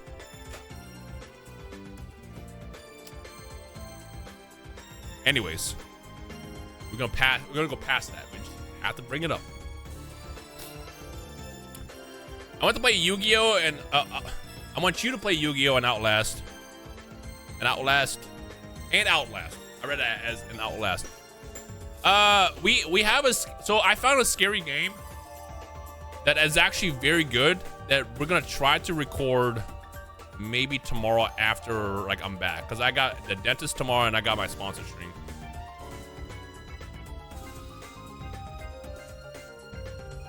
Mystic, I don't want to say, but yeah, exactly, you're right. You know, this is exactly what's happening. You think Age 1000 will be like a Xenoverse? It's gonna be Xenoverse. It's not.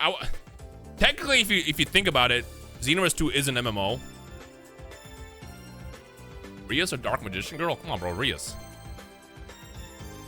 You know, contrary to popular belief, I just think Dark Magician Girl is fucking cool. I just think Dark Magician Girl is a fucking cool card because, like, She was like the first cute girl that was added as a Yu-Gi-Oh card from back in the day. Like, I grew up with this shit. But if we're talking about comparison, like, come on, bro. Come on, bro. I'm not trying to fuck my card.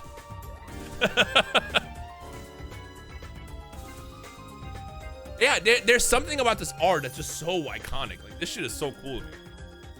This shit is fucking, I mean. Look at this.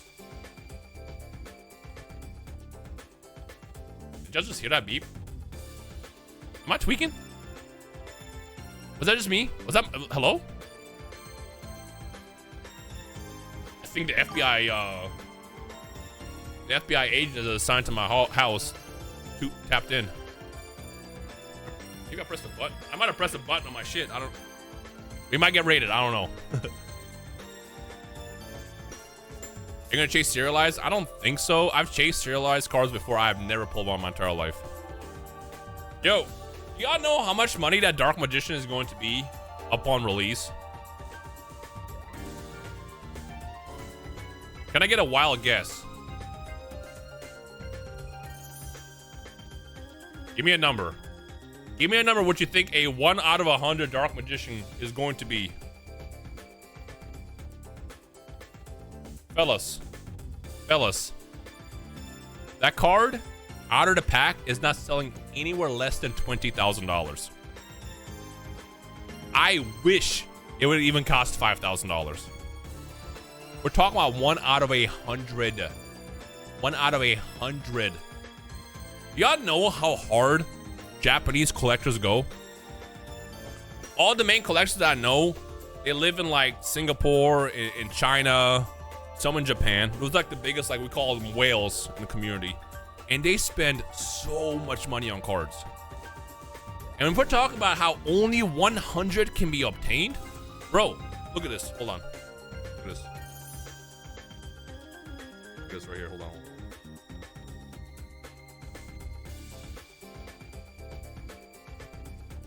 Right here. Y'all know how much money this card is? I can't focus, but y'all know how much money this card is? I had this in my house last week. This card is $150,000. This is $150,000. There's 300 printed. There's 300 of these printed. It was released in the year 2000. 300 were printed. This is $150,000. Now we're talking about the first full art ever in Yu-Gi-Oh! And it being Dark Magician and then Blue Eyes coming out a month later out of 100. Are you joking me? 20 grand at least. And that's just me guessing. I won't be surprised if the first one sells for like 50. And that's ungraded. Imagine the first PSA 10, the first BGS 10. We're talking about 6 figures, dog. I am not chasing that shit. Because 1, it's gonna be so hard to get product. And 2, all that shit's gonna be bulk. Like, you're gonna spend thousands of dollars for boxes to pull nothing. It's gonna be 100 per language. What I think is gonna happen is they're gonna have 100 per region. And regions consist of Japan, so that's 1 out of 100. And you have probably 100 in South America, and then 100 in North America, and then maybe 100 in like Europe. I think that's what they're gonna go for. But even then, if they're like different, like, you know, English, Japanese, whatever language they end up doing, it might even just be like strap 100 for the TCG period, which consists of like South America, North America, Europe. Either way, we're talking about 5 figures right out of the pack. That shit can be damaged, and right out of the pack, we're talking about 5 figures. Bro, you know which card I was trying to get? So, look at this. This is I have Albedo at home. So, I got a chance to meet the voice actress for Albedo. She also voiced Khalifa, it's Elizabeth Maxwell. And Albedo's like one of my favorite characters from Overlord. Now, in White Schwartz, they already have these like signed cards that you can pull. They're like 1 out of like 3 or 4 cases. They're very, very hard to pull. But what Japan started doing is they start releasing these cards as serialized out of like 25 out of 100, whatever the number is. And dead ass, I have not, number one, found one. And two, they're always listed for like $25,000, $30,000, $40,000. It's insane. Hey, Josh, we'd love to see some Edison from you. I love watching you play Go, but the cards are the same. I'll tell you why I don't like Edison as much. Oh, hold on, before I get distracted. Holy shit, I got distracted fast. The reason I'm bringing that up is I tried to pull the serialized Albedo. I haven't even seen it pop up. And those cases are like $2,000. Action points? I have an action point card. I have one from 100 Girlfriends, but this is not serialized. But same thing, like these cards are fucking expensive because they have like the actual signatures on the card.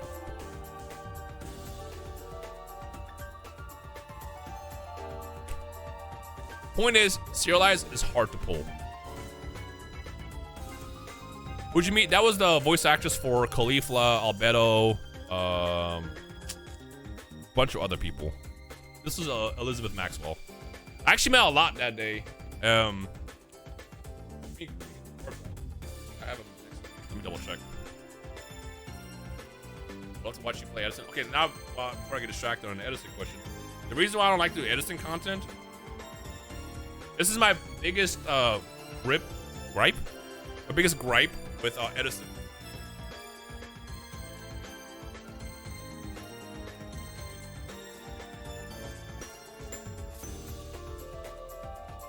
I have it.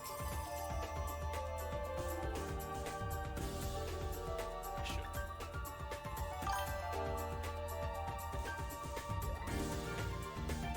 I don't think I have it.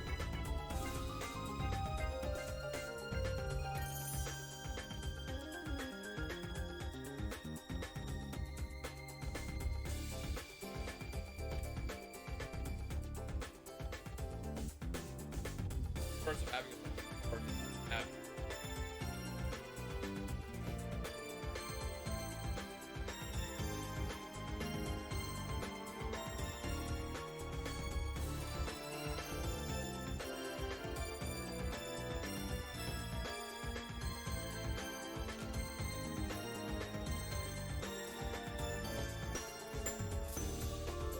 I can't even show you because I don't have them here.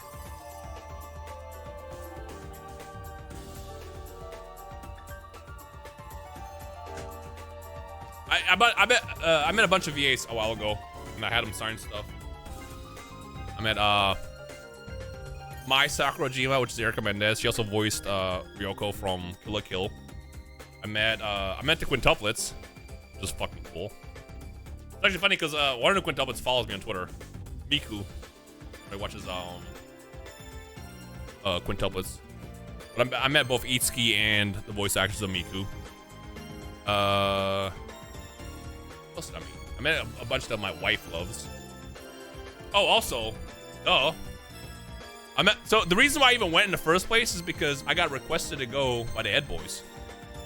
Because one of the guys that works with the Ed Boys was like, "Yo, you love Ed Boys? I work with the Ed Boys. Come meet them." And I was like, "Fuck yeah!" So they signed. All three of them signed this animation cell for me. Okay, the reason why I don't like Edison as much. The biggest gripe is people always say, I don't like GOAT because GOAT is the same 4 cards. Brother. Does not every single deck in Edison end on the same extra deck? Edison literally has like 50 cards. No, not even, it's like 30 cards for the extra deck. Everybody runs the same cards. It's a variation of Bryonak, Thought Ruler, Stardust Dragon. It's the same extra deck. Edison's a assault form. Yeah, no matter what deck you play, it ends in the same end board. So I built an Edison deck that plays zombies. It's not good because it doesn't utilize all the extra deck cards. But it's like a lot of people always talk about how like Edison is it's the same shit. It's the same format.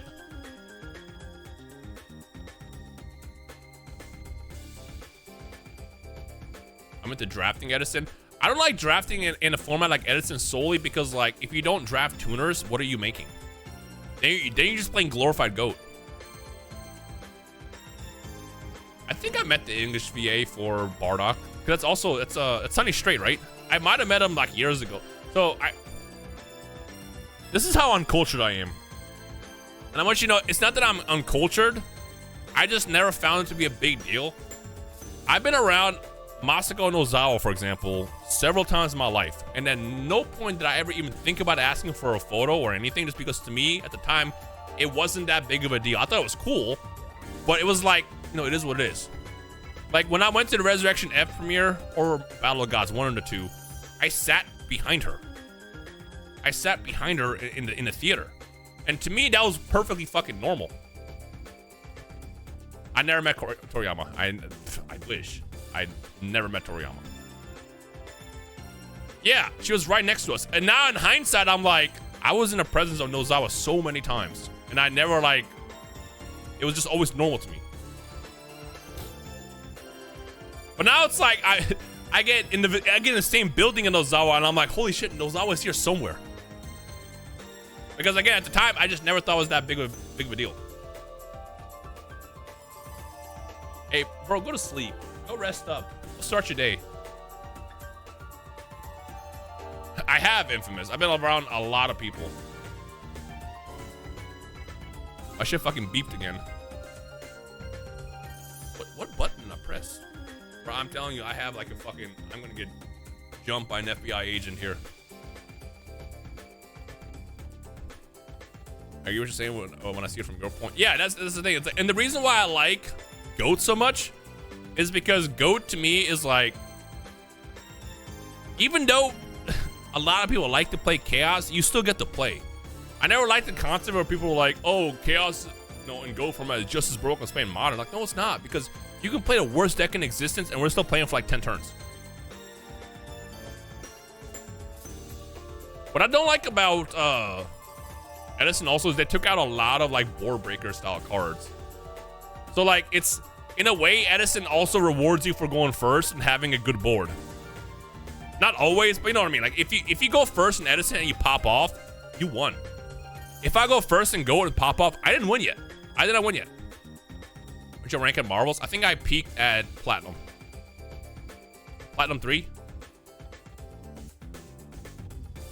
Or Platinum 1. Whatever it is after Gold. And mind you, technically I hit Gold 1, and I was 1 away, and then we just stopped playing.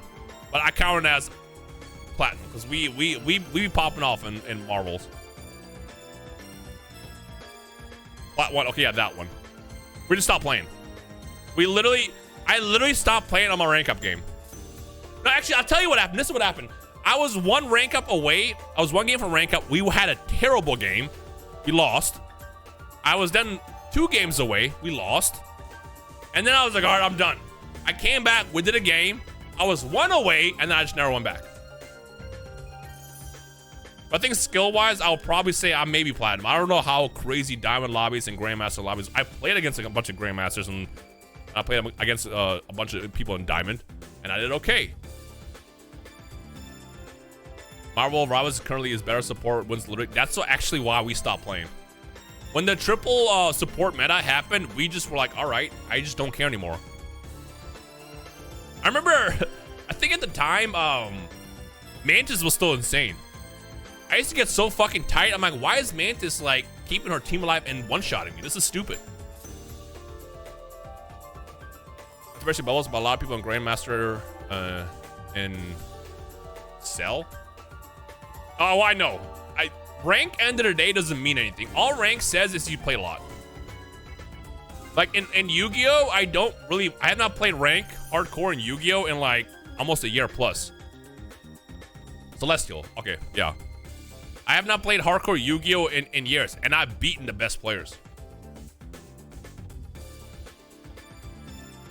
I think I always hover around like Platinum or Diamond in Master Duel without barely even playing. And I am 100% better than Master 1 players sometimes. Never forget, Jesse's own challenge.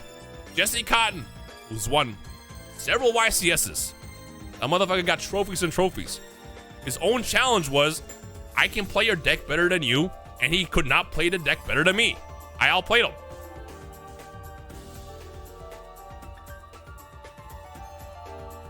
Yeah, all rank means is you play a lot of it. But what does that tell you that when I play your game half as much and I'm up there with you? Like, chat, I'm kind of like Frieza, minus the racism. If I sit down and train, I can play the fuck out of a game. I just don't train. Everything you see on YouTube is me turning that game on for the day. Toad will tell you, I will boot the game up for the first time in weeks, drop the video, and walk away from it.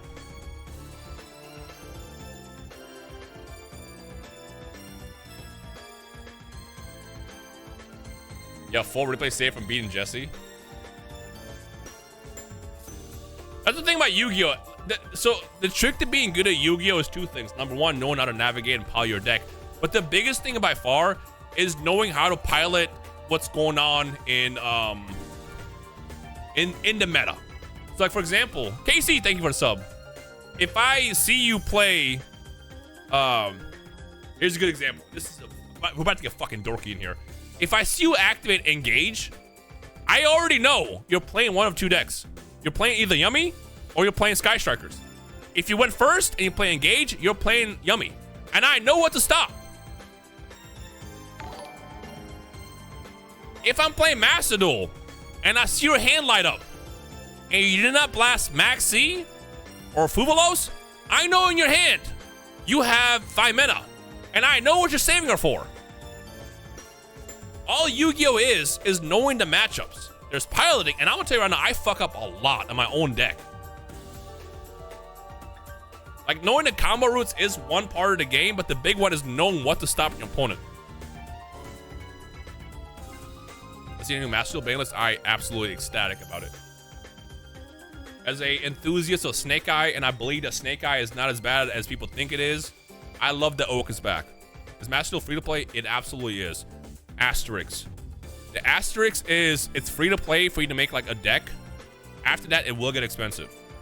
But that's what I always tell people, if you know what deck you want to play in Master Duel, build that deck and just go grind. Look, hold on. Let me show you something. Let me show you something real fast. Just real fast. Turn the music off because I don't have music about to start playing.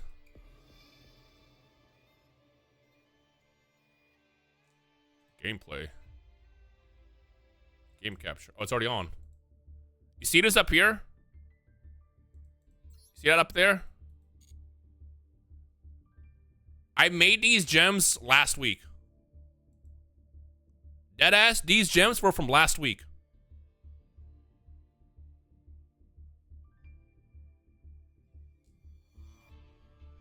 Last week. Now, they might not mean anything. You know, I might open packs and I get shit, but you know, you can craft stuff. But for a game, they make you, despite how much money I put into the game, I earn all my gems as well. So the trick with Master Duel, if you really want to learn Yu-Gi-Oh!, which I recommend, it's a fantastic fucking game. Don't let the internet lie to you and say it sucks. Know what deck you want to play, build it, and just go have fun with it. It gets expensive when you start, number one, going for higher rarities like me. Or two, if you want to make a billion different decks. You're still viable, unfortunately. Tier Elements is funny because like that deck has been hit to the ground, and because Kit is still illegal, the deck is still broken.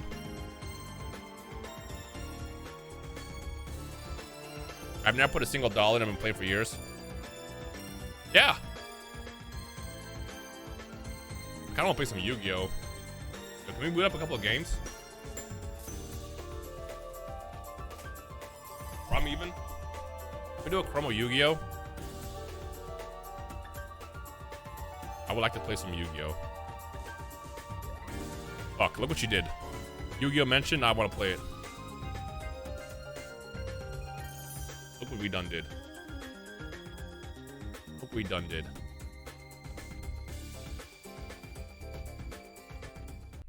Just a crumb, okay? Just a smidge. Does this sound good? Let me get the pop out shot so I have it right next to my thing.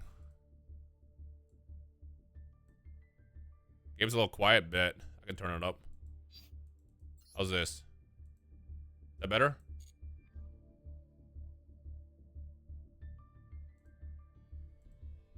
turn up this way as well. There we go.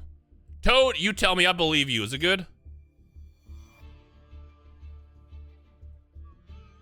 We'll do just the event because I refuse to play rank, like I said. I hate rank with a passion, dog. It's good, I bet. Wow, it's been a while since we booted this game up on stream. But yeah, Yu-Gi-Oh! Is a fantastic game.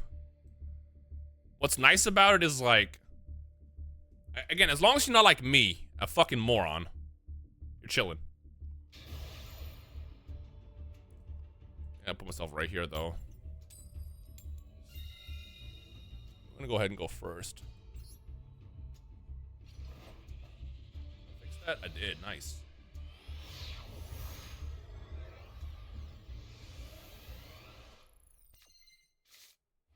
Neat. Okay. And what I like about Yu-Gi-Oh! Is figuring out, like, what you want to do. Like, watch, my opponent's about to activate Fugalos, and we do not care. We do not care. They're gonna Ash this, which you should. My opponent's playing Draco Tail. One generic hand trap, they're playing Draco Tail. I'm about to be wrong as fuck. They have another hand trap in hand. They have Imperm in hand.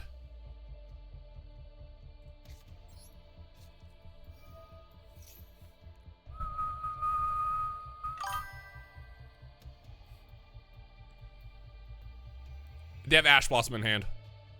They're debating if they want to Ash this.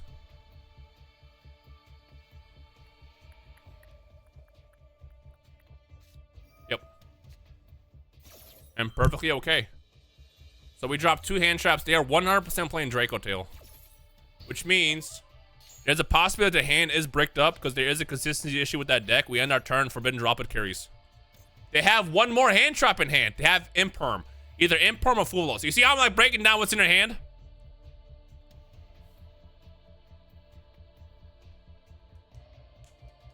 No, it's 5 mana. It's 5 mana. It's 5 mana. It's 5 mana. Watch. Watch. Watch. Maybe it's Imperm. It's either Imperm or 5 mana. You're right. It's not Imperm because I'm negated. It's 5 mana. They're playing Draco Tail. So, if they activate Draco Tail, here's what we're going to do. They're going to summon... The only thing that sucks is they get the set. So, they summon Arthalion. I can negate it so they don't bounce the stuff back from their graveyard. Fucking rocket science. Bro, I'm telling you, I know my shit. I know my shit. You see? That's the beauty of playing this game. The mind games. Now, here's the thing. We have to do this. The reason why I'm sending this out is because I don't want them chaining 5 mana. We hit this. That's negated. The normal summon's gone. They still have 5 mana they can activate as long as they have another monster in hand. And I love this part because now we're getting the holy shit, you're doing something different. Oh, I see. They're making Arthalion. They're making Arthalion. So that means they have another monster in hand. Arthalion would let them still put K2 or Rahu down. Probably K2. Oh, wait. Am I him or am I him? I gotta fix my face cam. Now this is the part where we realize that we actually did lose. There we go. Like I said, I know my shit. Anyways, this is enough information to know that we lost. Because I got set 2 cards and I can't out that. This is all Yu-Gi-Oh! is knowing how to like play around the game.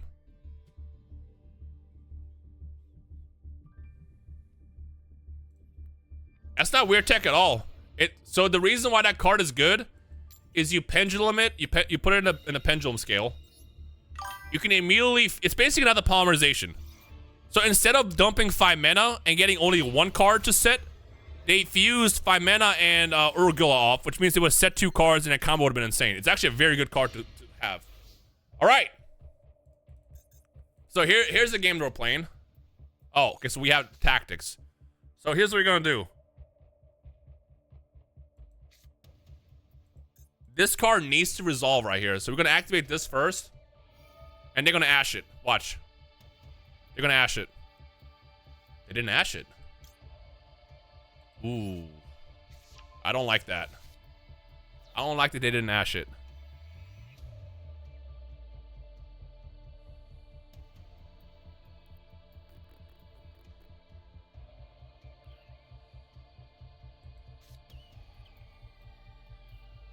Alright, I'm going for it. I got an idea. Here's what we're gonna do. They're gonna activate Fuva, and again, go into the debate earlier about Fuvalos. They're gonna flip Fuva. It's not Fuva. Okay, now I'm just breaking it down. This might be Dracotail again. The idea with Yu-Gi-Oh is you want to play every worst card first. Save your best for last. If they ash this or droll this, we win. There's the ash. Perfect. This card should be banned, by the way. This card should not be legal. Now watch. I'm about to activate this, and they're going to chain Fuvalos. Watch. Watch. Watch. Watch. Watch. Like clockwork. Like clockwork. Fuvalos.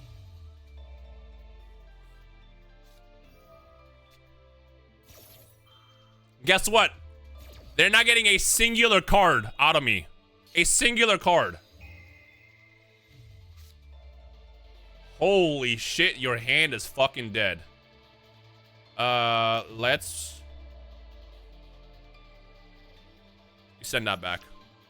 Now we just win. Watch this. They don't get a singular card. They will not get a singular card out of me.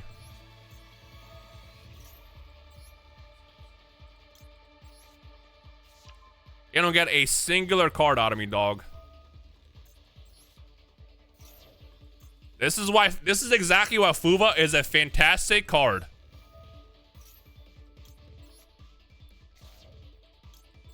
God, I fucking love Yu-Gi-Oh, dog. King of the Swamp, it's a good tech card in Dracotail. It makes Dragoon.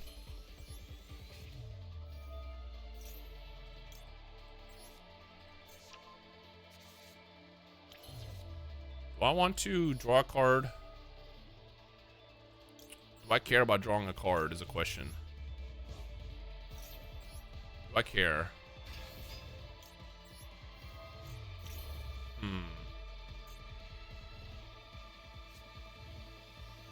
I have an idea. Hear me out. I will give them one singular card. Just kidding. I forgot. I use witches. This is me saying how I misplay all the time. This is one of those cases. Okay, let's bounce this back. I could have done that the other way and worked, but again, sometimes I make my own mistakes. Okay, so we have polymerization and the trap card. End game.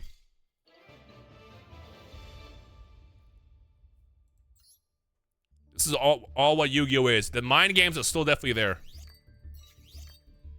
Watching Ron plays Lelouch play chess. That's all Yu-Gi-Oh is. It's you can ask Casey. Me and Casey play IRL. Casey tries to do what I do, but Casey will just completely call wrong. Oh, you're about to make this? I'm like, no. Casey, you want to see some tech that you never do? I'm about to show you some tech. Hold on.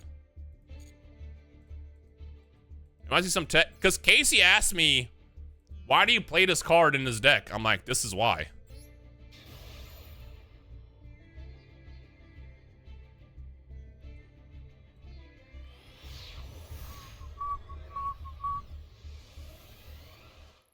Why is that pinned? Peep this. That's analyzed. So I'm going first. I'm going first here. This hand is not good. So we send this away because even going first, this is still useful for me because I need the card to discard. Activate this. Yeah, there's a Fuva. We ash it. Now look, normally, what people would do in this situation... Well, hold on, let me do my card first. The reason why I summon Arceolago here is I'm basically risking a gamble. What this card does is searches the sinful spoils. You shouldn't do this, but my hand is dead anyway, so it's the only option. So at this point, if I get stopped, I get stopped. It is what it is. A peep game. This singular card in your hand is an Azamina combo. Because this is what you do. And nobody fucking does this for some reason who plays... Like, I don't know what tutorials people watch when they play White Forest. But bro, this is a Saint Azamina Omni Negate combo. Because what you do is you chain this, you add Vengeance, you send both, and bam, you have your Azamina. Yeah, you're welcome. All right. So what I did here is I'm trying to draw one to see what my next draw is. I'm saving tactics for 2 reasons. One, because I wanna see what I draw off the wanted. If the wanted draws a starter, I'm going to hand loop them. If I don't get a starter, we need to draw 2. And I did not draw a starter, so we're gonna just go ahead and draw 2, and then bam, I got my starter. And at that point, it's game. Yu-Gi-Oh is all about like knowing order of operations and figure out the puzzle to make your end board to make sure your opponent can't break it. And that at that point also, it's make sure your opponent can't like don't just blindly trigger effects because your car lights up. Exactly, it's PEMDAS. Back in my day, we used to go into Robina. You can still go into Robina. This card definitely deserves to be banned. Anyways, we win this duel, so we don't gotta watch this.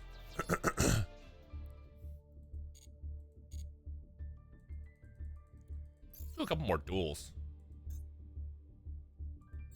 I love this event. The main reason why I love this event and why I've been playing more of this than anything is because Maxi is banned. It's not that they were brave to watch me get a free win. They were waiting to see what they draw. Because if you draw the out, you can still break boards. Like, the beauty of Yu-Gi-Oh is there is still the luck factor. Like, if I draw my super polymerization or my forbidden droplet. But a lot of times people don't see the value in waiting, so they just go to the next game. Oh, fantastic hand. Yeah, we win with this hand. Just go ahead. Well, I mean, I guess it doesn't matter. We absolutely win with this hand. This hand is disgusting, if I could be honest.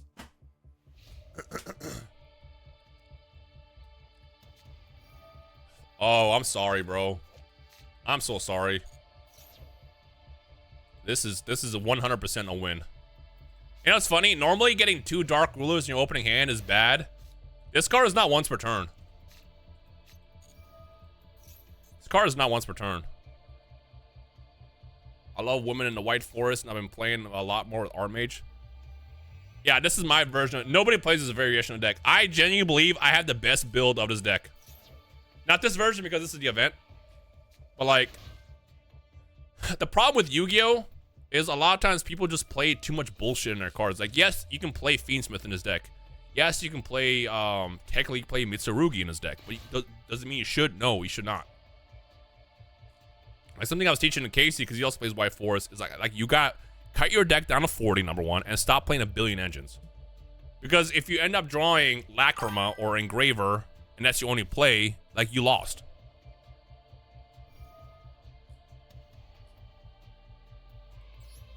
And like, for example, nobody plays this card for some reason. If you look at any build of this deck that ever topped the YCS, you will never see this card in their deck, which is dumb. Because this card is a free, look, must be fusion summoned or special summoned by distributing 1 Saint Azamina or 1 face-up monster your opponent controls. This is literally super poly. We're just existing. It's a fantastic card. Too many people in this deck, they play Azamina Debtors. They play, some play Azamina, which you shouldn't. Card fucking sucks. It's a brick. Some people play Rusia. Rusia sucks. Because if you open up with Rusia and you got no starters, like, you lost. And people always play 1 Diabell Star in this deck. You should be playing at least 2. My TCG version, I played 2 Diabell Stars and I'll play 2 copies of Wanted. Because opening any sinful spoils in your hand is just game. Now, unfortunately, it took me months to figure out this, you know, this deck. Even, I think I have like maybe 3 tutorials on my channel where I talk about this deck, and they're all like outdated now. I thought about doing one more build of this deck, but modern Yu-Gi-Oh sucks ass on YouTube. So it's like, do I want to waste my uploaded day to get negative views? Probably not. Now, to see people still playing this game after these years, it's a great game. Regardless of what anyone tries to tell you, people will be like, oh, Yu-Gi-Oh sucks now. It's all about solitaire. You're not having a turn. If you view it that way, sure. So what my opponent's going to do, again, knowing how order of operation is, my opponent is going to set mass change over here, probably specifically. Let's call it a board. And they're going to Dark Law me, and they're going to hit me with Plasma. And they're going to think my board is eliminated, which is not. I'm going to blow up their board. Honestly, I'm going to activate Dark Rule or no more, and they're probably just going to leave. The Japanese White Forest fellow I follow has a decent setup. I've seen his deck. I know who you're talking about. He shows up in my feed all the time. He follows me on Twitter.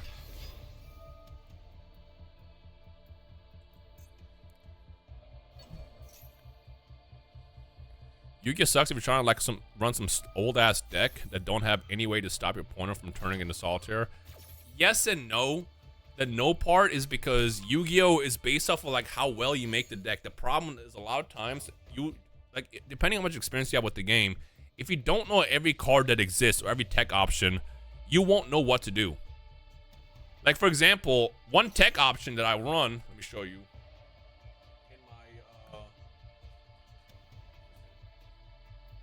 In my Genesis deck. Is this my Genesis deck? It is. Oh, this is my Snake Eye deck. Never mind. One tech option I came up with. This is a little Rhymestyle combo. Can this turn off? Hello? Ready for this? I've showed this off on Twitter before too. I have you in my hand.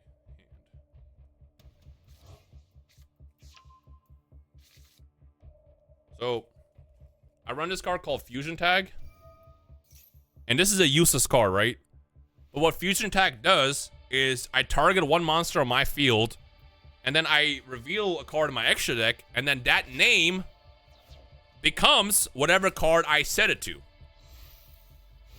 So normally, no one's gonna stop that because what's the point of this?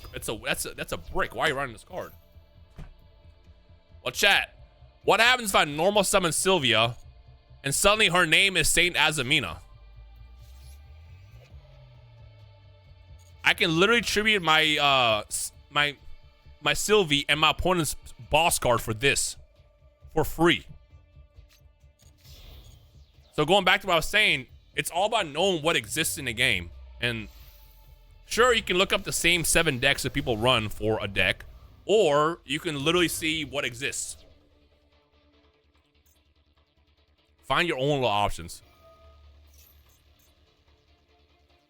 This is why Dion is so fucking goated, because Dion does that. Sometimes he be pulling some shit out of his ass that's like, that's not gonna work. But he tries. And sometimes he cooks us some insane fucking tech. You're like right now, I'm not gonna say what it is. His regional deck that he's gonna play is low-key kind of gas. And no one will be ready for it because everyone plays the same 4 decks. And when he pops the combo, people won't know how to stop it. That's all Yu-Gi-Oh is nowadays. And that's why the same 4 people keep topping every event, because they know tech options. They practice the game. They do the combos in their head. They play chess with the game. I just started building a Marmail Atlantean deck. This is not the time, bro. This is not the time for mermaids, bro. It's not the time.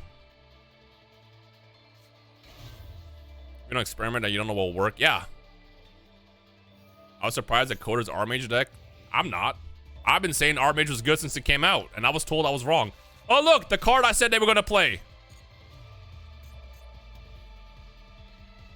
This deck build is insane. Bro, I've been saying that shit for a while, like.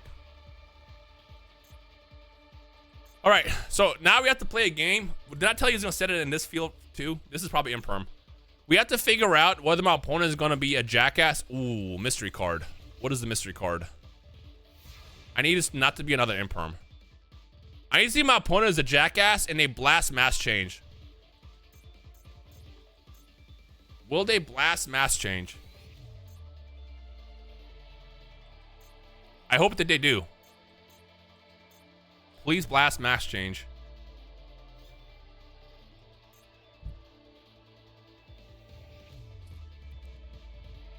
I don't know if the hero trap is legal here. It might be. Did they? Wait, yeah, oh no, you're right. Because you played this. No, wait, no, that's not this. Did he summon? Whatever. All right, here's what's gonna happen. We're gonna activate 1. He's gonna flip mass change here. Because they have to. Favorite contact, that one. Did they search it? Perfect. So what I need to do here, I need to activate this. I need them to activate mass change right now. They're not doing it yet. Okay. Goodbye, LZ.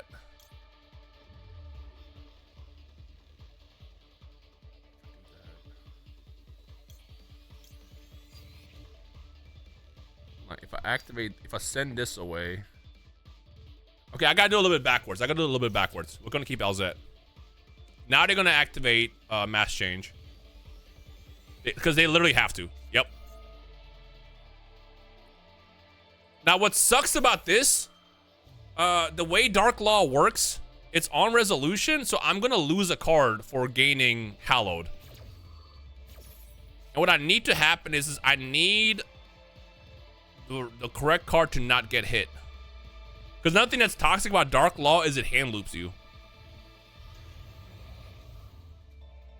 So I need the right card to not get hit.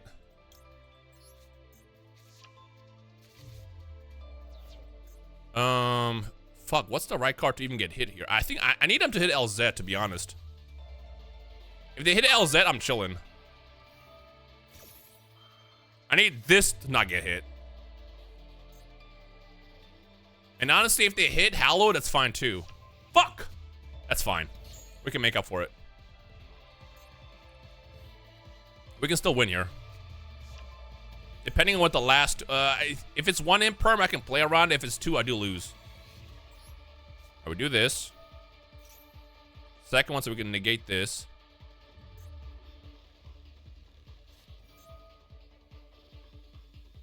What? Wow.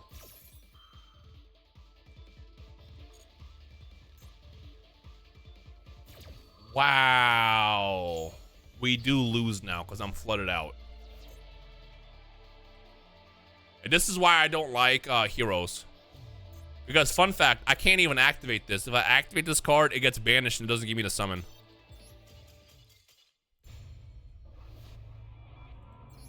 I've never seen someone play Dark Supremacy, or at least get that far to play it. They also still have favorite contact as well, so they were kind of like locked up, like they were set to win that one. That's the funny thing about, this is why I don't like heroes. Heroes have a very, very long turn. I don't care what it says. Heroes are longer than White Forest turns. And all you normally end on is a combination of Dark Law and Plasma or something like that. But Dark Law by itself just wins duels.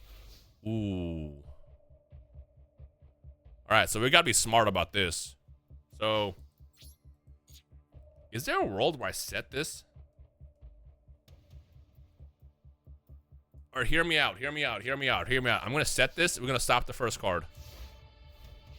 We're gonna send Dark Ruler no more away for it. And again, this is why Charmies are so balanced and so good for the game. That's good. That's good. Never mind, that's not good. I think what I have to do here... Oh, damn, they got a crazy hand. Okay, I got an idea. Oh, I think I still lose here.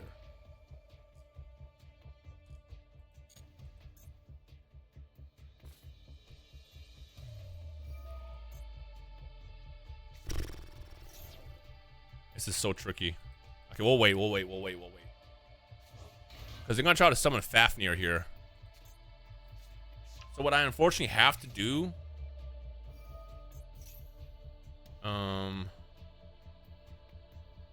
what are the? You know what? I'm gonna activate this. No, it's not gonna chain correctly because they're gonna add. They might add orange. I just do this now. So I can't activate this yet. Oh, I think I'm just dead, actually. Oh, yeah, I might be dead. The reason why I'm doing this is because I want both of these to resolve. Am I being greedy here? Absolutely, I'm greedy here. Because I'm dead anyways. So if they make Fafnir here, I get to draw 2 cards. And they already had 2 summons. Shit. What are you bringing out with this?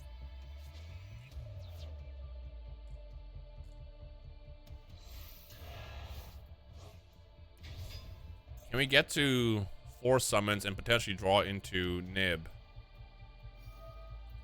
No, we might be dead here. Yeah, they're being smart about this. They don't let me draw a card. Now, if I draw a starter here, we just win. Depending on what else they set. Oh.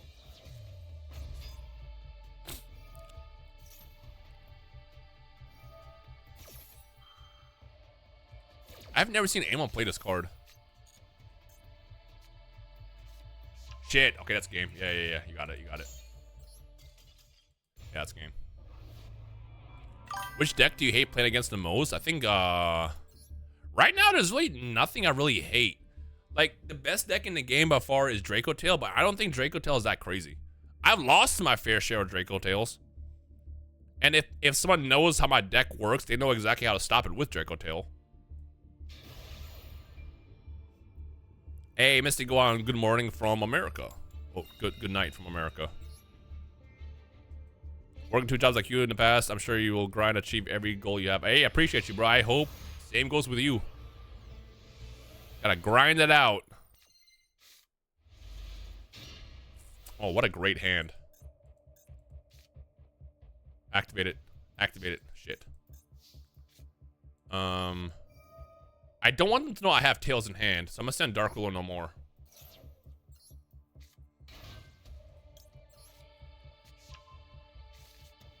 Okay, so they don't have anything that activates. They might have Ash. They don't have Ash. Wow. Okay, now my brain is saying that they're holding on to Nibiru. So we're gonna do here, I'm actually gonna play into Nibiru hardcore and then still full combo. So we're at 3 summons here. We send this away. Hey Yami, because it feels so formulaic. It's fine. I think what sucks about Yummy the most is the flood aspect. So like it's really just Herald. Herald is what makes it so crazy. Okay, so we're gonna be at 4 summons with this, right? 1, 2, 3. Yeah, 3. This is 4. This is what I mean when I said I'm gonna play into Nibiru here, because I need this to resolve. Triple Tactics Thrust is a card that I hate and love. It's such a dead card if your opponent... I mean, normally they open the hand traps, but like... sometimes you just be staring at this card like just in your hand doing nothing. Huh. So far, nothing. They might not have anything. Oh, they might have a board breaker.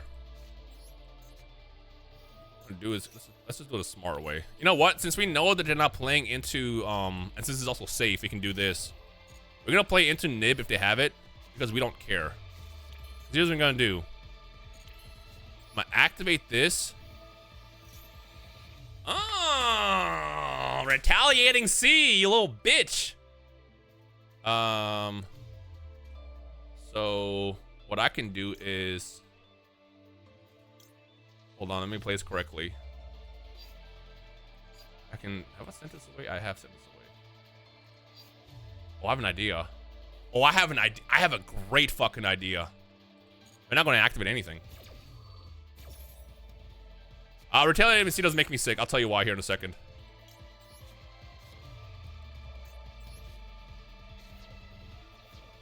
I forgot about that.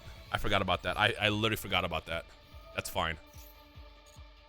I literally forgot about that. I literally forgot about that. They got me at the right time. They got me at the right time. That's fine. Let me get this. Let me get this card. Like I said, I be making mistakes all the fucking time.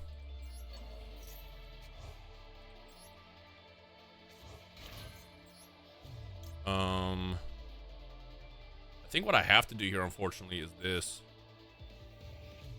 Oh wait, I can't even get rid of it. Okay. I don't want to activate this yet. Shit. I hardcore fucked that up, actually. Okay. Well, I have to do this. Goodbye, cards.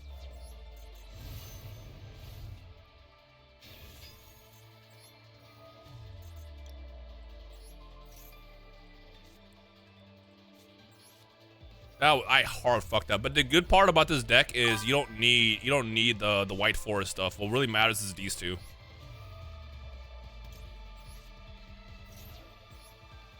What really matters is these two.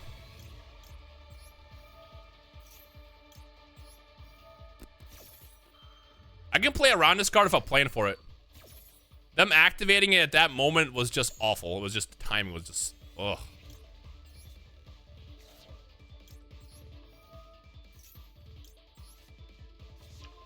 Alright, so.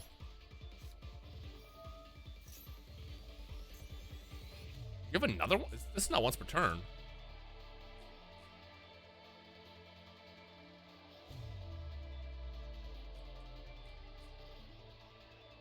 It's not once per turn? Am I reading this right? Am I missing it?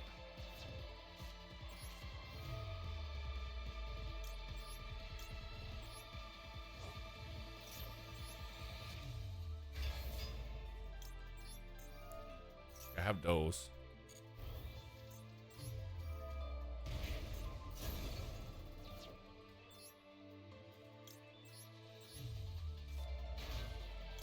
I'll show you why I'm doing this.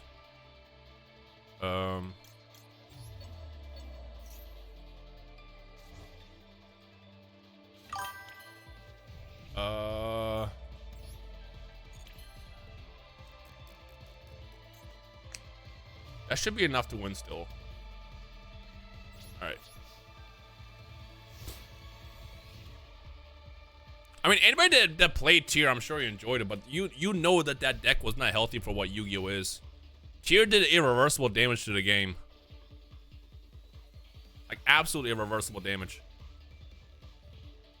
So, one reason why I like playing this card is my deck is really weak to Dark Lord no more. This can still win you a whole ass duel.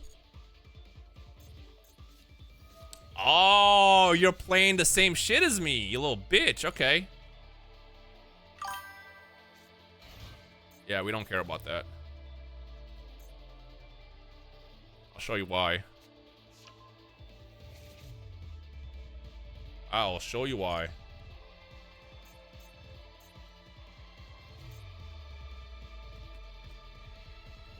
So their normal summon. Let me see what they search here. It's because what they search is important.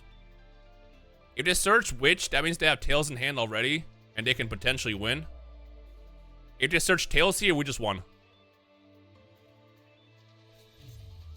Okay, so we know that Witch is not in hand. So I can just freely do this. You know what? I wish I can send both.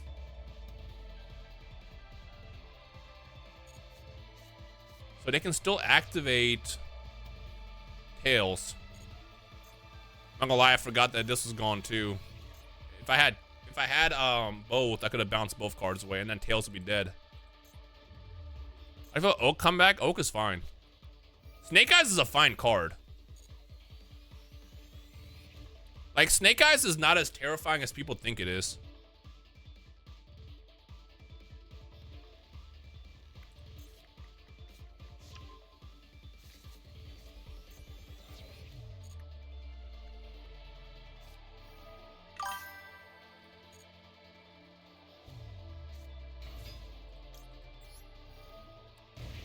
Pop this. Is there a world where I go for this? This will give me a search, but it doesn't do anything. Yeah, I think we just summon you. Then we can also chain block this, come back into my hand. They have another quick play in hand. I'm trying to think, what do they have? Because it was activatable during their turn. So it's some kind of hand trap, I think. It's some kind of hand trap that they were saving for some reason. They had Witch! Alright, fun fact. In order for Witch to resolve, you need to pop the card. So, what I can do here is if they summon, when they summon, because they have to do this order now. They have to summon Diabelle's first. And if they do, I can literally just get rid of it. Because now what's gonna happen? Oh shit, you know what? This is kind of bad.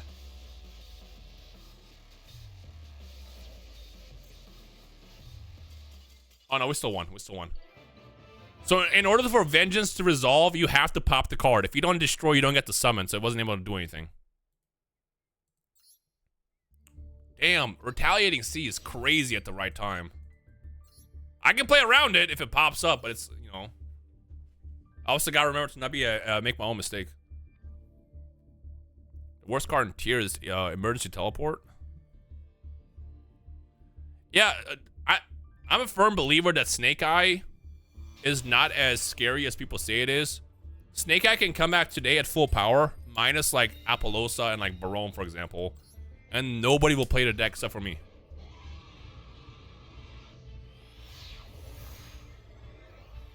I mean, Snake Eye stayed in full power during all these like cards and decks are out, and people still are fine with it. Ooh, what a beautiful hand. What a beautiful hand. Okay. Let's be smart about this. So,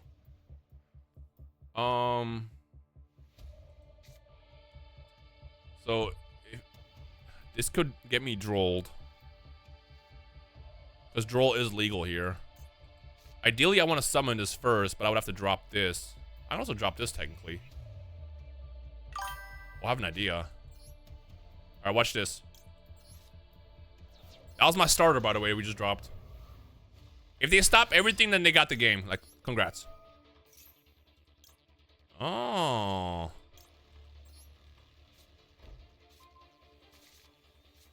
Well, good news is, now if I get drolled, I still get a field. They have Ash Blossom, and you're gonna Ash this, you have to. Which is perfectly fine. Now check this out. This is why I sent LZ away. Watch this. This combo is about to be so... They're gonna leave. Send out away first. Then we chain block. If for some reason they ghost spell this, we don't care. If they don't stop this, they lose. And they just lost. I think I have to send...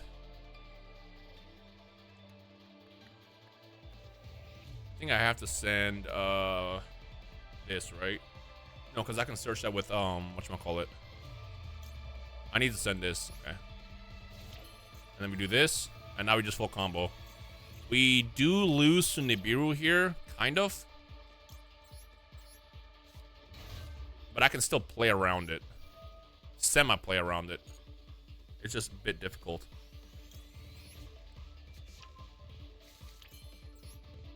I can still do stuff. All right, let's do it. Let's do it. Hey, you want to see... hey, Pilk, thank you for the raid. Appreciate you. Hope we had a good stream. How was your night? And now check this out. Check this out. You want to see a little cool little combo? And also a fucked up ruling. Let's add. I think I add you, right? Because if I do this, what did I just send away? I sent tails away. I think I gotta do this. Let me show you a weird ruling. So in order to summon off of Deception, you have to send to the graveyard. However, it only has to send one card to the graveyard. It doesn't have to be both. Ooh, whoa, whoa, whoa, whoa, whoa, whoa, whoa. So if one is banished and one is sent, it still resolves. It's a weird ruling.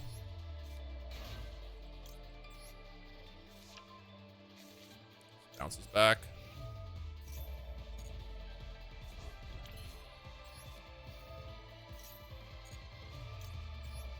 Watch. So we're gonna go into this first, so we can get you, and then we gotta add Deception back. Oh, wait, I don't have Hallowed. They stopped Hallowed. I semi-fucked it. That's fine. We can still get our combo here. And then with LZ, we can add you. Although I kind of want to add Wanted because it's the same result. Activate this again. See, this is why I say this deck is a lot harder to play than it looks, because like there's a lot of routes you can take that fucks your shit up. Yeah, we got grab you. And then we can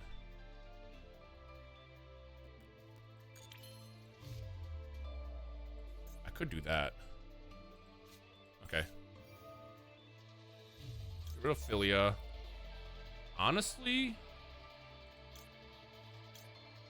I don't really need this. I can bring this back. Let's do it this way, actually. I definitely would have been nipped here because I fucked up that I didn't add Azamina. Again, I gotta keep up with the cards I'm adding and don't add. Alright, and then we just do this. Back in our deck. Broken. Is there any benefit here? No. Chaos Angel wouldn't do anything for me here.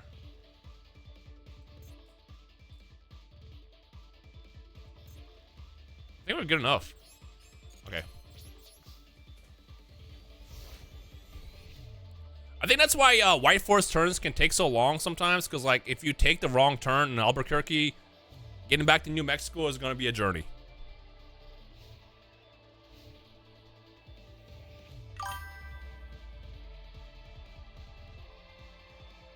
I'm not realizing I've gone against you many times. Hey, Flame Tetsu. Did we just play? Ooh, that needs to get stopped 100%. Yeah, 100%. Good news is, this deck can play around Draco Tail like butter.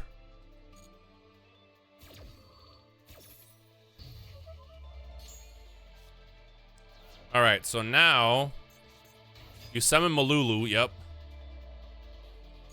And as soon as they activate Malulu, we droplet it. And the trick is we droplet it sending you away, so they can't activate 5 mana if they have 5 mana in hand. They have a quick play. What quick play do you have in this deck? What quick play do they have in this deck?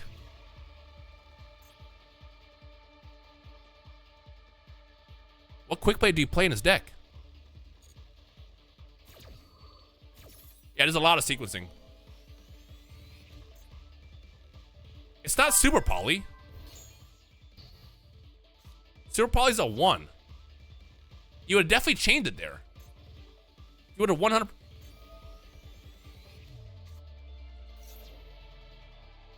All right, if they take this, I'm dead. Fuck. Okay, they know what they're doing. They know what they're doing. Oh,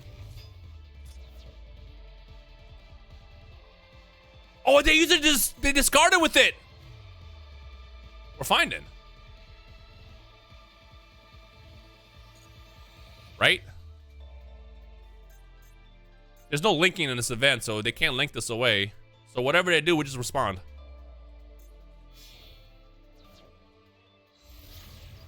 Wait. Wait, what? What? What? What? It's a... Did I queue up in ranked?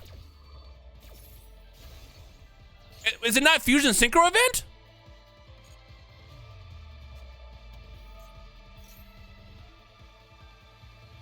You did not top deck Rahu.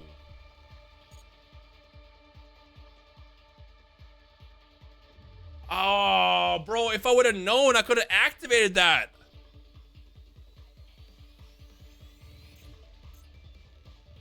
Shit. They had Aluber in hand too. Well, I have an idea.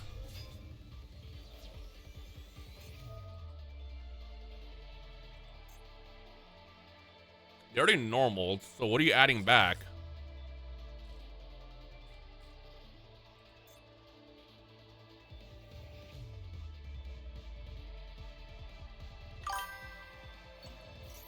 What links are allowed? One spell or trap on the field. Well, I guess we'll activate it now.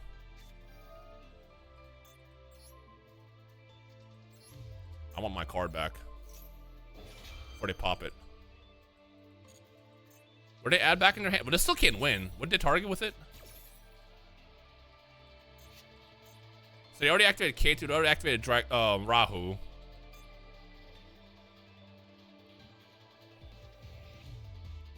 Yeah, they still can't do much here. What did they target? Yeah, I don't care about this. This doesn't I don't give a shit. Ash, smart, okay.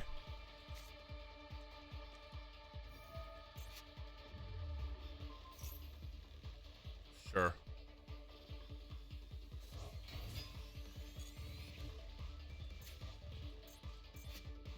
That's all they can do here. What a crazy fucking draw.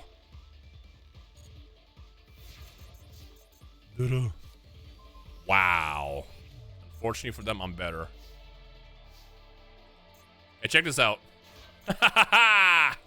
Goodbye. Get this shit out of here. Get that shit out of here, bro. Yo, if they draw a crazy card off of that, I'm gonna fucking throw up. I'm going to throw up. Oh, that makes sense. Yeah, Snatchy and like Yummy cards. Okay. If they drew like 5 mana off of this, I'm going to be physically ill. Let's see if my opponent's a moron. Send that back. Let's see if my opponent is smart. Okay, they are smart. They are smart. Do I have a trap card in here? I do.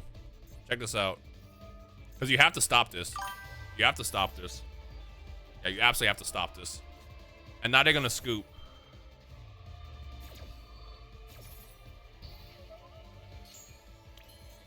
Anyways. Let's do a droplet and let's do curse. You're dead, dog. You're beyond dead. You're beyond dead. Go ahead, pick it up. Pack it up. Pack it up, bro. Pack it up. Pack it up. Why are they still here, gang? I can't get to my, If they drew Nib off of that, they got it. Yo, chat, what are the odds? What are the odds that they drew Nib off of that? Okay, now I gotta be smart here. My Diabell is gone. Let's see, how's the math looking? If I do this, that.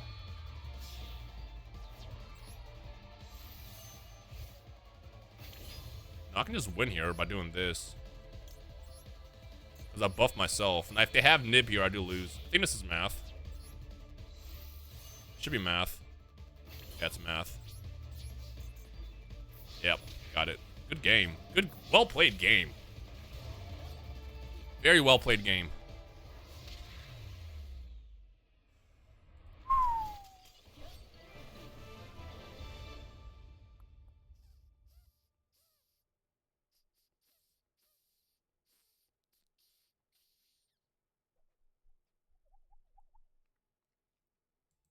All right. Damn, it's 9:30. All right, gang. All right, I had enough fun. Thank you for tuning in. We'll be back tomorrow morning for our sponsor stream, so y'all have to show up. Because if you don't show up, we can't make more money, guys. That's a joke. That's a joke. That's a joke. That's a joke. That's a joke. That's a joke. Joke. I know how motherfuckers be out here cutting shit out of context.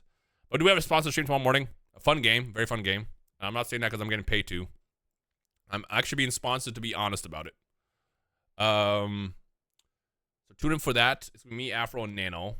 Other than that, thank you for hanging out. We fixed the tech issues that we had at the beginning. Holy fuck. And yeah, I'm going to send you guys to Thunder.